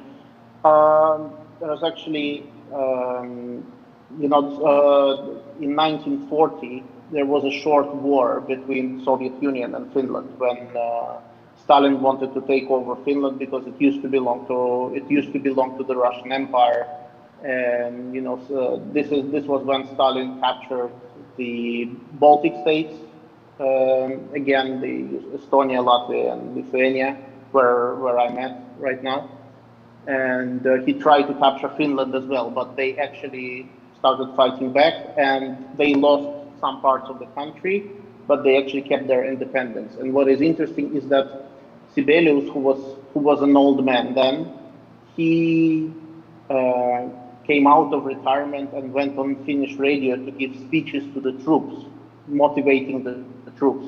And the recordings of his speeches, they still exist. It's actually quite impressive to listen to. E aí ele conta uma história de uma pequena guerra que aconteceu por volta de 1940, quando a União Soviética tentou invadir a Finlândia e tomar a Finlândia. Foi mais ou menos na mesma época que a União Soviética tomou os países bálticos, a Lituânia, Letônia e Estônia, que ele está na Lituânia agora, né? Então a União Soviética tinha tomado esses países, que são os países bálticos, e aí foi para a Escandinávia e queria tomar a Finlândia. E os finlandeses brigaram de volta. Assim, eles perderam um pedacinho do país, mas eles conseguiram manter a independência. E nessa época o Sibelius já estava velhinho, e ele foi ao rádio e dava discursos motivacionais para as tropas finlandesas. E existe gravação desses discursos, e o professor disse que é impressionante de ouvir. My suggestion for you would be not to think about this piece in human, personal terms. This is not really a love story, this piece. This should be much more like watching a nature documentary. This should be like watching big aerial shots of forests, lakes, fjords, mountains, things like that. A sugestão interpretativa que ele dá para você em relação a esse concerto é não pensar em termos de personagens humanos, pessoas, mas pensar em termos de documentários sobre a natureza, vistas aéreas de grandes florestas, de fiordes, de rios e coisas desse tipo. So the piece begins. I know the opening dynamic is mezzo forte espressivo.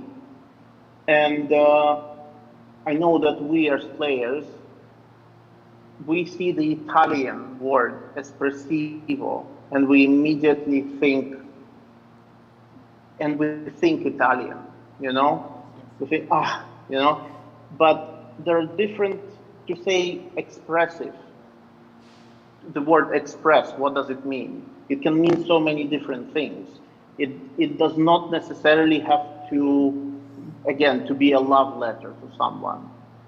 It's just, you know, basically you're expressing something. What is it that you're expressing? That is the question. Yes. Ele diz que a gente, enquanto músicos, a gente está escrito na partitura no começo, né? Mezzo forte e expressivo.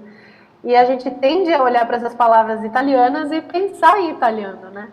Mas, na verdade, a palavra expressivo quer dizer muitas coisas, né? Então, qual é o tipo de expressão e o que você está querendo expressar com essa música?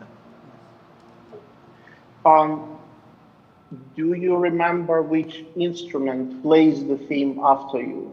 So you play The clarinet. Você lembra qual instrumento que toca o tema depois de The você? clarinet. Na orquestra? I guess. Exactly. It's a clarinet that replies. So I think if you sound like too much like a violin in the beginning, then that effect is lost. Instead, consider that the first three notes of this piece are the most overtone rich on the violin. You should play the first G so that the open G responds. You should play the A so that the open D responds. Also, there's this natural harmonic on the D string, and obviously so that the open D string responds. Also, you don't really need that much vibrato.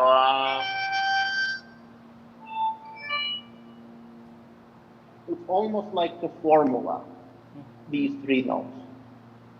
Então ele está sugerindo de você tocar esse começo, considerando que depois vem o clarinete, não tanto assim super violinístico, né? Mas presta bastante atenção nos harmônicos que você consegue suscitar com cada uma das notas. Então você tem sol, lá e ré, né? E cada uma dessas notas faz alguma corda solta vibrar. Então tocar essas três primeiras notas quase como uma fórmula.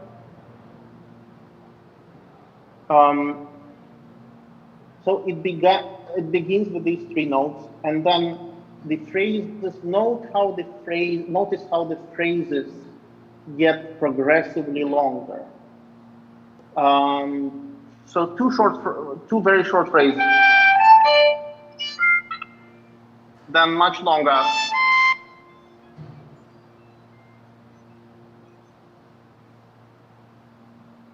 Now longer still.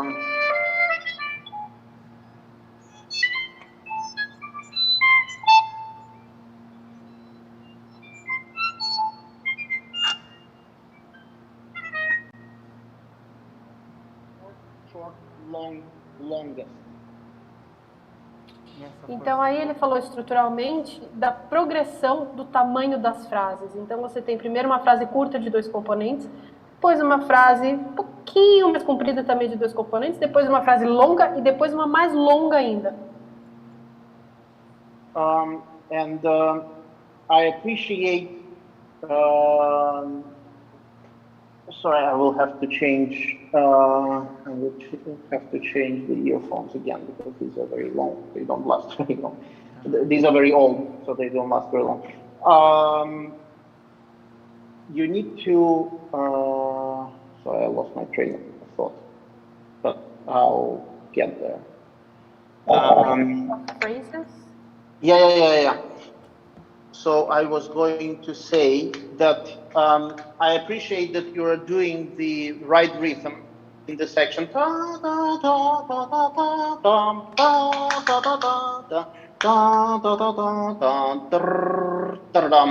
You are doing it, but I also think it should be. It's not just the length of the short notes, but it's also how you treat the notes before them that is important. So when you have the broad rhythm,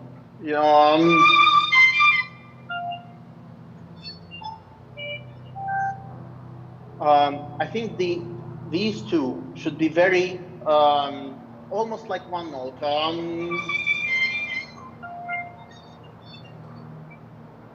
then this one, before that, I would suggest hold it as long as you can. Yeah. So what you need to do is to stretch the difference as much as possible. It's not just a formal thing to do, but I think it also has meaning. Yes, okay. Musical meaning. Aqui ele está falando do ritmo de notas curtas, né? Porque varia bastante nesse começo. Então, assim, você está fazendo o ritmo certo, isso é ótimo. Mas não é só isso. Como você vai lidar com as notas ao redor dessas notas que são mais curtas também é importante. E é importante também lembrar que essas notas têm, e esses ritmos, eles têm significado. Então, ele propõe você alargar, né, puxar um pouco a diferença entre quando você tem o ritmo em tercina e quando você tem as notas super curtas, né? Então as notas que vêm antes, cuidar delas. Então quando você essa nota longa, esticar ela bastante. Yeah, okay, let's now play from the very beginning and try to play the first two short phrases in such a way that you'd even physically, I would suggest don't move too much. You know, don't do too much there. Don't disturb things. It's like something which is very clear, but very far away.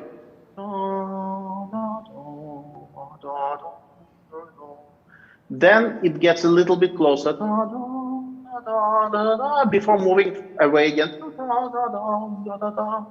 And then from that point onwards, it just starts getting closer and closer,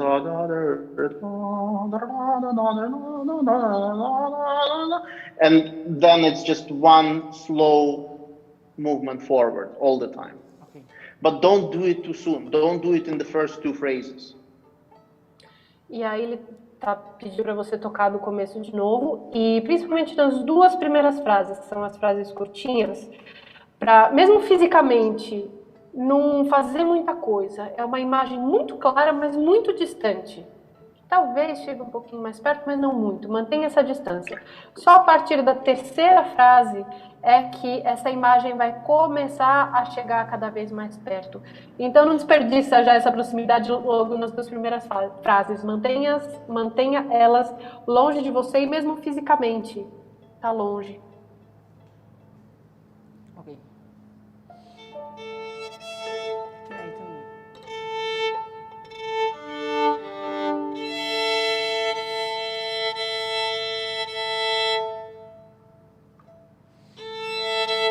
Thank you.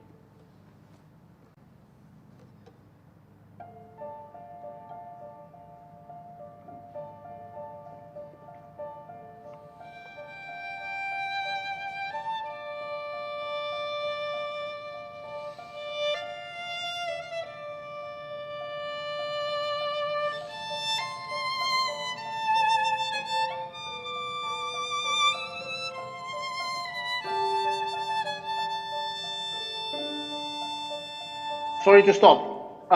It felt to me like in the third phrase, you sound good, but in the third phrase, I felt that you were kind of nodding for ta ta ta ta ta ta ta, rather than ta ta ya ta ta ta. Imagine there is a crescendo on those notes without making a crescendo. Ta ta ta ta ta ta ta. Don't release those notes. If you do ta ta ta ta ta ta ta, that makes it vertical.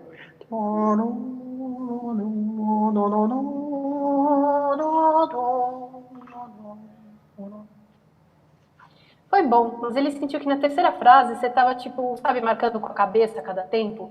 E ele sente que é uma frase única. É como se você tocasse com o crescendo, mas sem fazer soar o crescendo. Então você dá continuidade a todas as notas e você não larga as notas que são mais compridas. Você faz um som contínuo levando a nota seguinte.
Very well.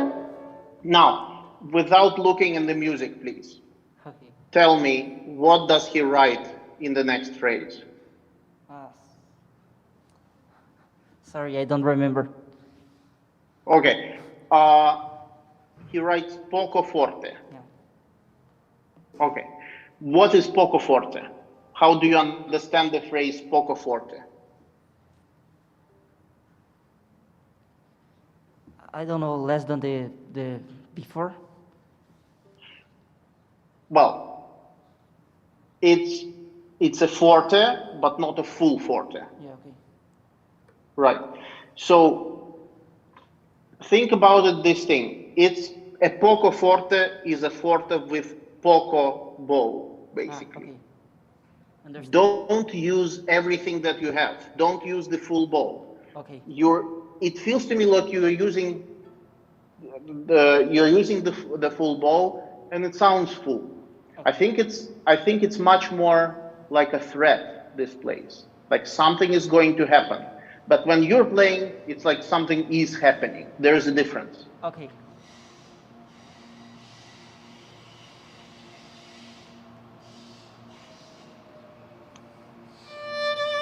Sorry. From. Cannot hear you.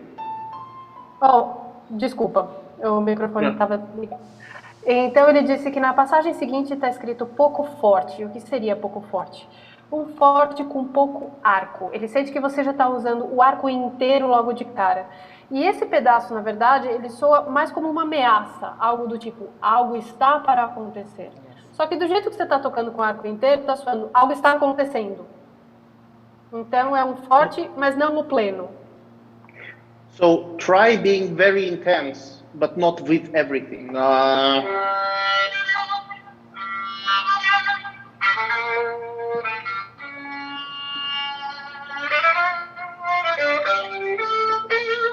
Yes. Don't open up yet, because it kind of goes towards full forte, and it feels like it should get there, but it doesn't.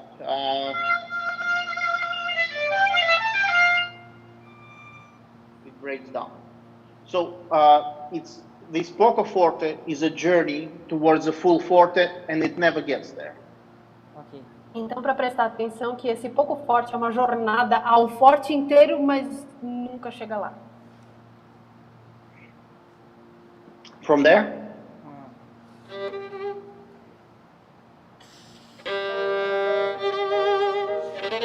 you're using the whole bow again. Sorry. Just Yes. imagine this is all you have.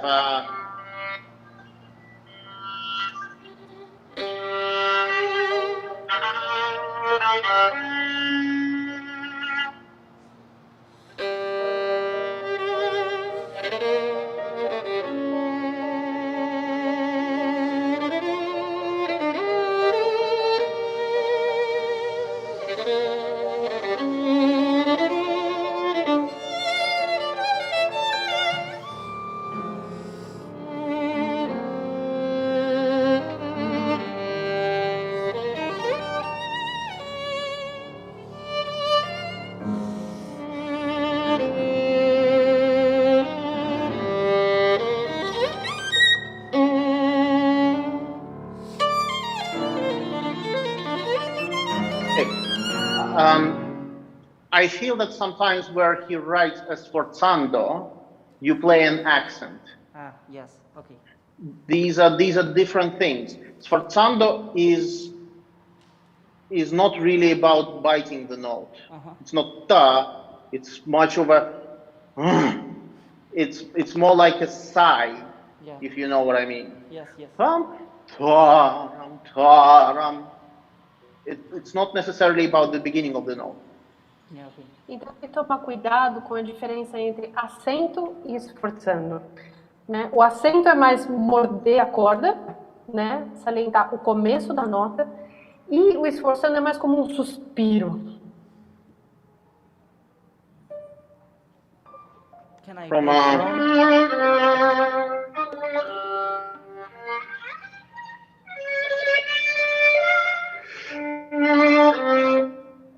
Also, where he writes this syncopation.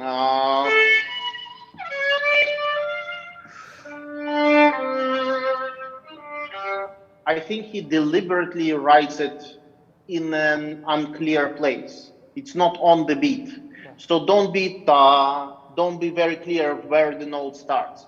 I think he wants you to be he wants it to sound a little bit unclear where it starts. Okay. So like the border between note and no note should not be so clear. Like we had silence and now we have sound.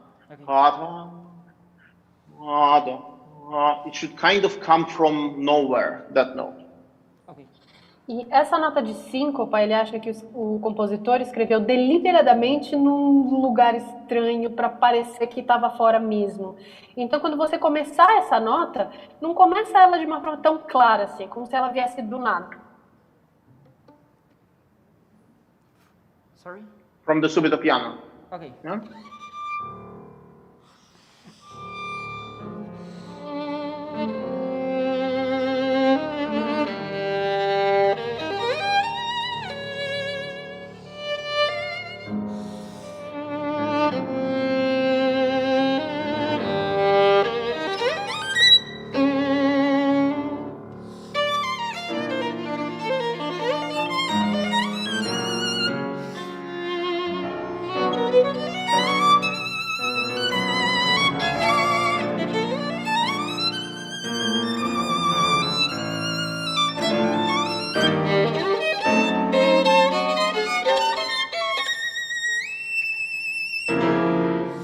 Very well. Okay. Now, you need to observe his hairpins much more. Okay. This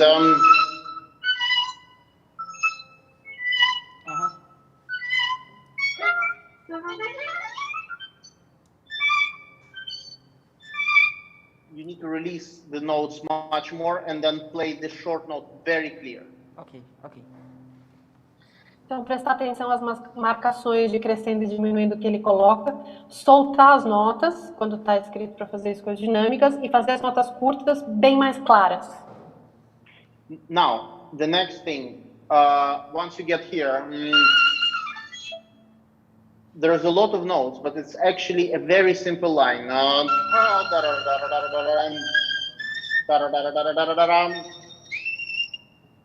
It's a very simple line. Don't lose sight of that line behind all the many small notes. So there's that's the note we need to remember. Because that's the next. It's just an octave lower, but it should be something like that. Yeah. And then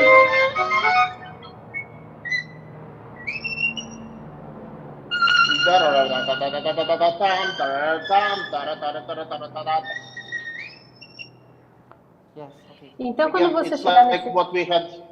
what we had earlier with the group concerto.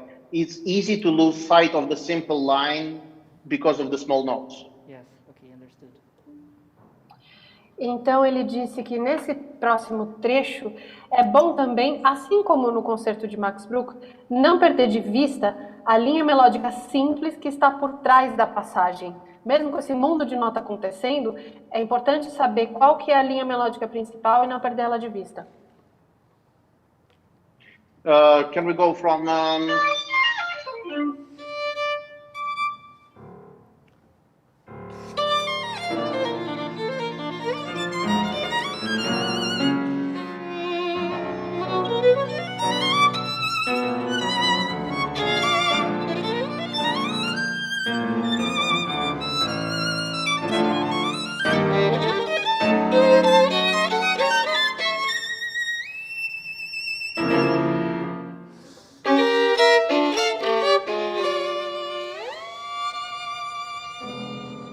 Yeah.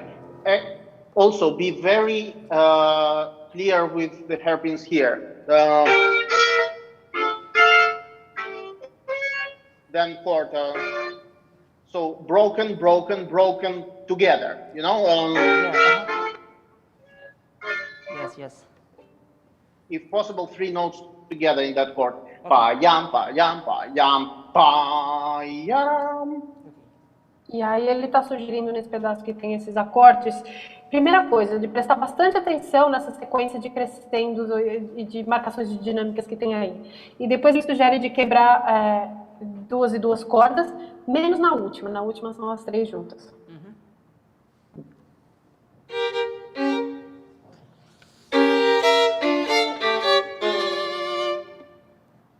Yeah, and also keep when you play the chord, don't take off the bass, because I can hear that note every time, even here on camera, which means that it's more in person. Yes, okay. Make sure you keep the 3 fingers, all 3 fingers on the string, and vibrate everything. Yeah, if you can. Quando você fizer esse último acorde, não tire o primeiro dedo da corda enquanto você ainda estiver tocando as 2 cordas de cima, porque mesmo na câmera deu para ouvir o som da corda sol sendo solta, então quer dizer que ao vivo está mais ainda. Então assim, mantenha todos os dedos na corda e vibra durante toda a duração do acorde.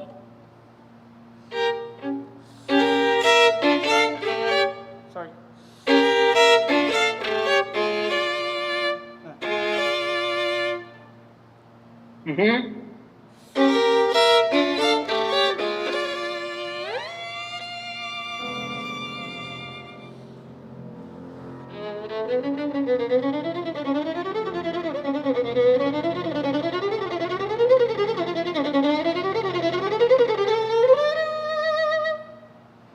Very well. What in that section? What does he write in the music? What is the word? Leggero, I guess. Veloce. Veloce. What does he write in the next section? When it's over 3 strings? I don't remember. Largamente, sorry. Largamente, exactly. So make sure your veloce is not largamente, yeah? Okay. That it's immediately a new character. This should be like an avalanche coming down all of a sudden. It should not sound too human. Yes, okay. Yeah? Yeah. Então nessa passagem de subida da corda sol está escrito veloce e só na outra passagem que está escrito largamente. Cuidado para não confundir as 2 coisas e tocar essa subida da corda sol largamente. Ela é veloce e ela deveria soar como uma avalanche, uma coisa não muito humana. Also, how do you, because you've already played this, how do you understand the word largamente? Outra coisa, você já tocou isso, como você entende a palavra largamente? Slowly, a little bit, I guess. And intense. Well, maybe. large, Yes, yes, okay. grand, I would say, yeah? Sort of a lot heavier. Like every note all of a sudden has much more meaning. Think much more, once you get there, think much more in harmonies. Yeah? And don't play too lyrical. You're playing some interesting bowings there, but I think actually original bowings work best. So maybe I would, if I were you, I would try going with the original bowings. It doesn't need to be fast. It needs to be like, actually, like you said, intense. E aí, nesse pedaço, largamente, quer dizer largo, grande, mais pesado, como se cada uma das notas tivesse muito mais importância. E ele achou que você fez umas arcadas um pouco interessantes. Talvez seja interessante você dar uma olhada na arcada original do que está escrito. Let's go from veloce.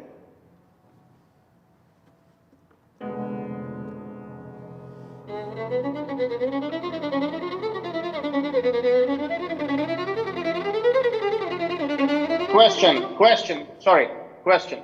Do you need to emphasize the beginning? I feel like you're doing... Isn't it an upbeat?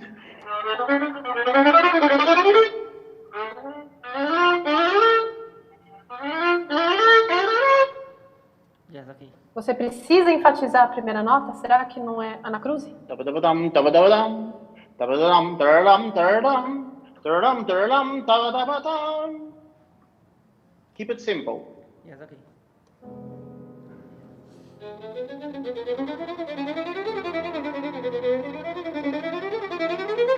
Yeah. See, you're doing another accent here. Okay. Don't.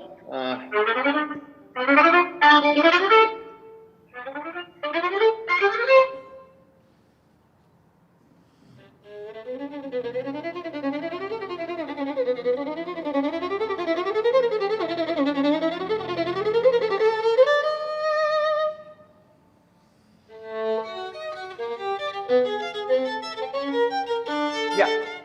Don't. I wouldn't make such a big break.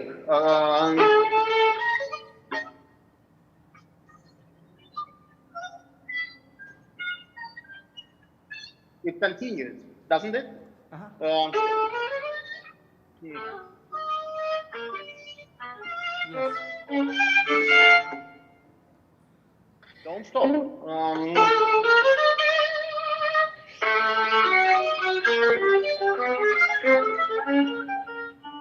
At least get here.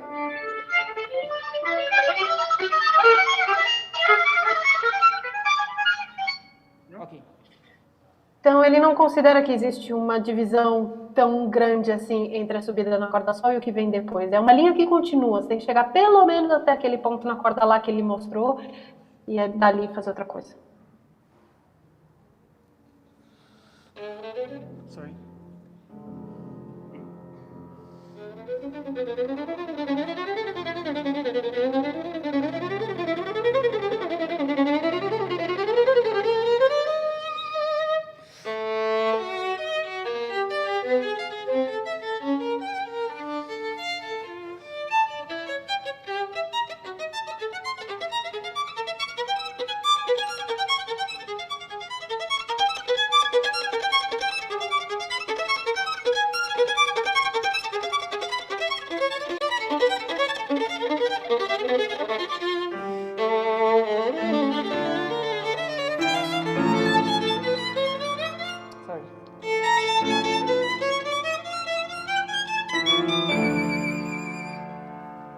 Okay, I have a few technical suggestions.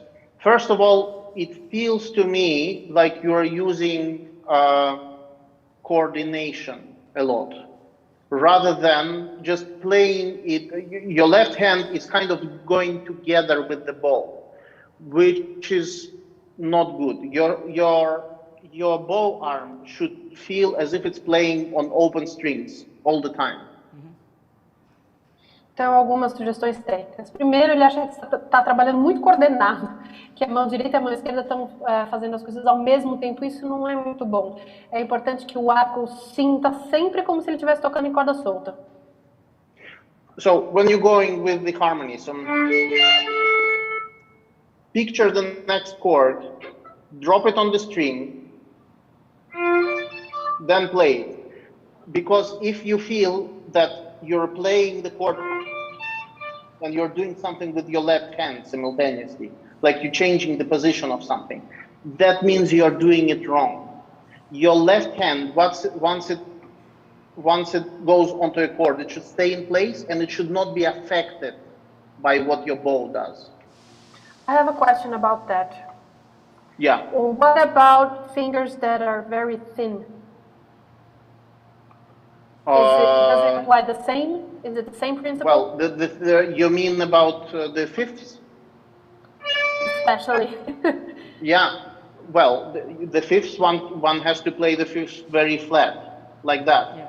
So basically, the finger should not be Bending vertical. Yeah. Okay. If it does bend, it should bend in a different direction, like that. That's how you play fifths. I mean, my fingers are not particularly thick. It's just that you have to make them thick by placing them flat with all the flash that you have. Because once you have them curved, you have nowhere to go. Yeah. You can only curve them further. But if you place them kind of, imagine, let's say if you're placing, if you have to play a fifth on the A and E strings, Then first place your finger on the D and A, and then just gradually fall onto the next two, like this. So Okay. this way you occupy a lot more space, like that. See, rather than directly pressing into the string. This way you don't have to press. This way you just use the weight of the arm. So it's a way of positioning differently, but still the principle of putting the chord and don't having to move your arm keeps. Like this.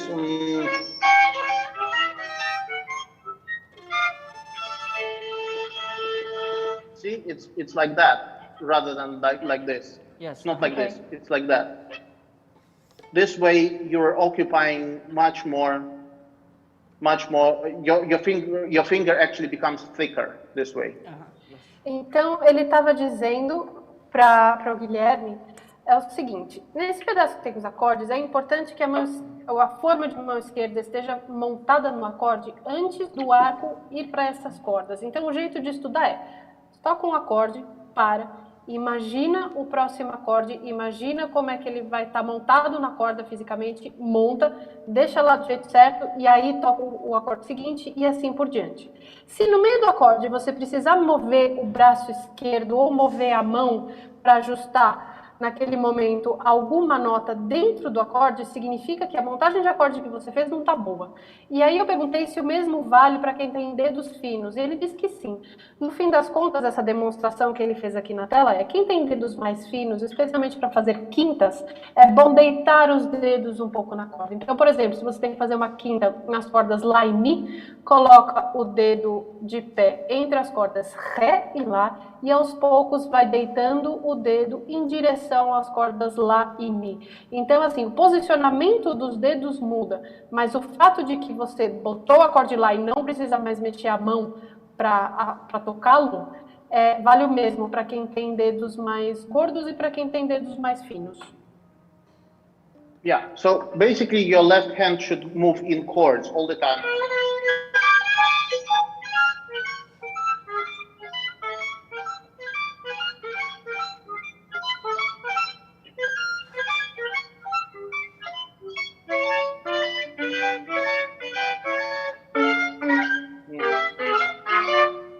And once you start playing on three strings,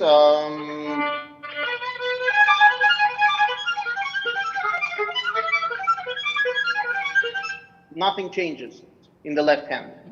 Então Nothing should change. Então você estuda esse pedaço com a mão esquerda como se fosse tudo acorde. E aí quando o seu arco estiver fazendo o desenho, né, a articulação tocando individualmente cada uma das três cordas, para a mão esquerda nada muda. Then in this place, once you get to the broken octaves,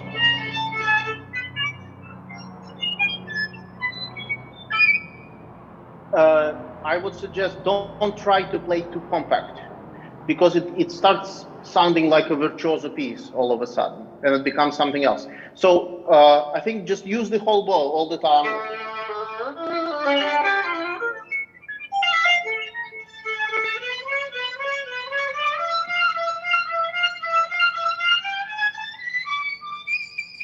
It will also stop you from rushing. Yes, okay. Então, nesse pedaço das oitavas, ele sugeriu que você não toque de forma muito compacta, porque senão vai começar a soar como uma peça virtuosa e não é. Então, em todo o trecho, antes de começar a subida de oitavas, usa o arco inteiro. E quando chegar nas oitavas, usa bastante arco, porque além de tudo, isso vai prevenir que você saia correndo. Now, I know we're already over time, but I wanted to cover this place.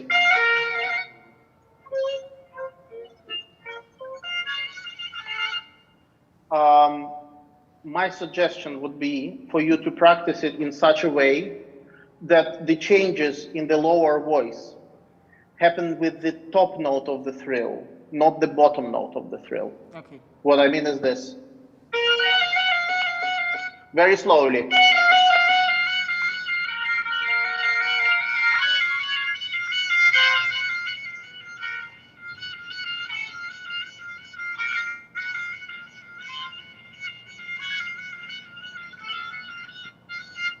then you can keep it continuously.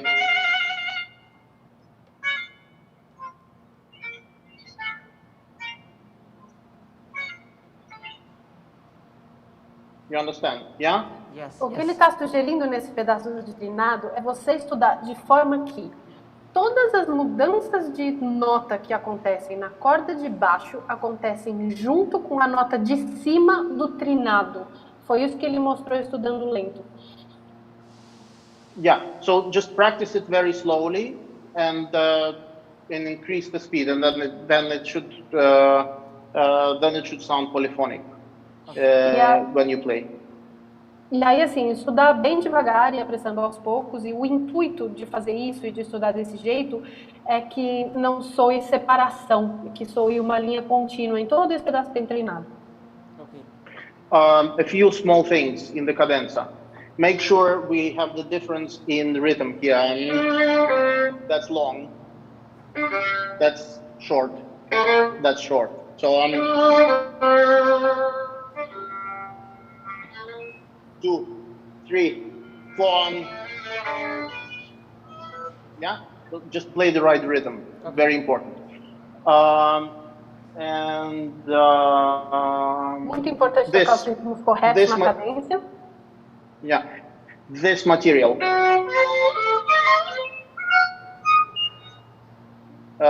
And the first time that happens.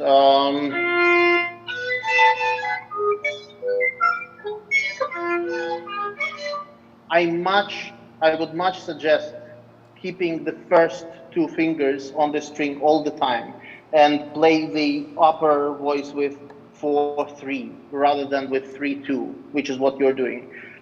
This stays on the string all the time.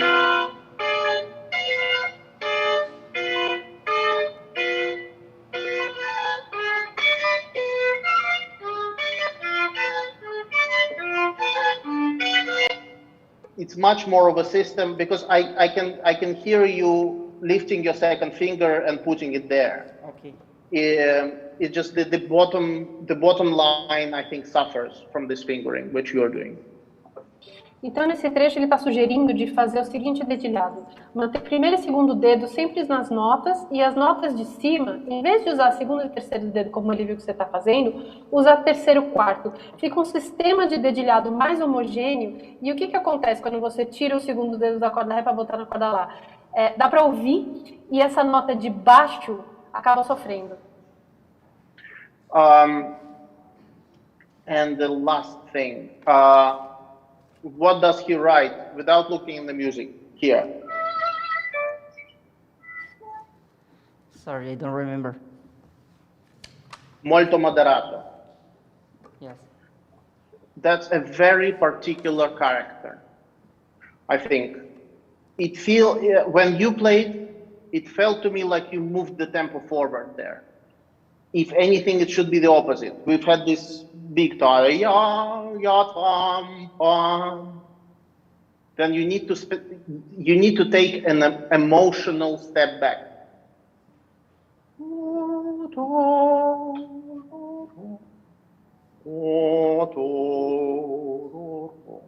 Almost like a slow march. Yes. Nesse pedaço da cadência está escrito molto moderato, e ele acha que é bem particular esse caráter. É quase como se você tivesse que dar um passo atrás emocionalmente falando. Okay, how are we doing? Okay, you have questions? No, Professor, thank you. My pleasure. All right, my pleasure.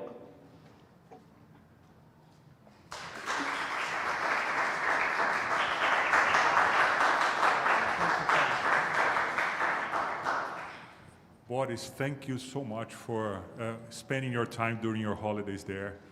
Our students are absolutely thrilled we have a full room here watching it, and the students are absolutely thrilled. And we hope to having you back here in person in one of the next festivals. Yes, absolutely. Actually, I was feeling quite nostalgic looking at the music stands, which have the OZESP's logo on them. My last time playing with the OZESP was way back in 2010, I believe. That is when it was during the World Cup, and Brazil was still in by that time. I remember I actually watched Brazil versus North Korea in a bar, which was bizarre. But I think I was safe. Nobody thought I was from North Korea, so I was okay. Great. Yeah. Você pode traduzir, Helena? Obrigado. Ele sente muita saudade do Brasil, talvez a última vez que ele tenha tocado com a OSESP tenha sido em 2010, e naquela época estava acontecendo a Copa do Mundo, e ele assistiu o jogo entre Brasil e Coreia do Norte num bar. Foi muito assustador, mas ele ficou tranquilo, porque acha que não foi confundido com um norte-coreano. Obrigado, Boris. Obrigado a Cecília Moita, pianista, parabéns. O piano é Cecília Moita. Obrigado, Helena Picasio, pela tradução. Translator Helena. E obrigado ao Lucas Gabriel, Lucas Henrique e ao Guilherme Pérez pela maravilhosa apresentação. Thank you again, Boris, and see you soon. Take care. My pleasure. Bye. Absolutely. Farewell.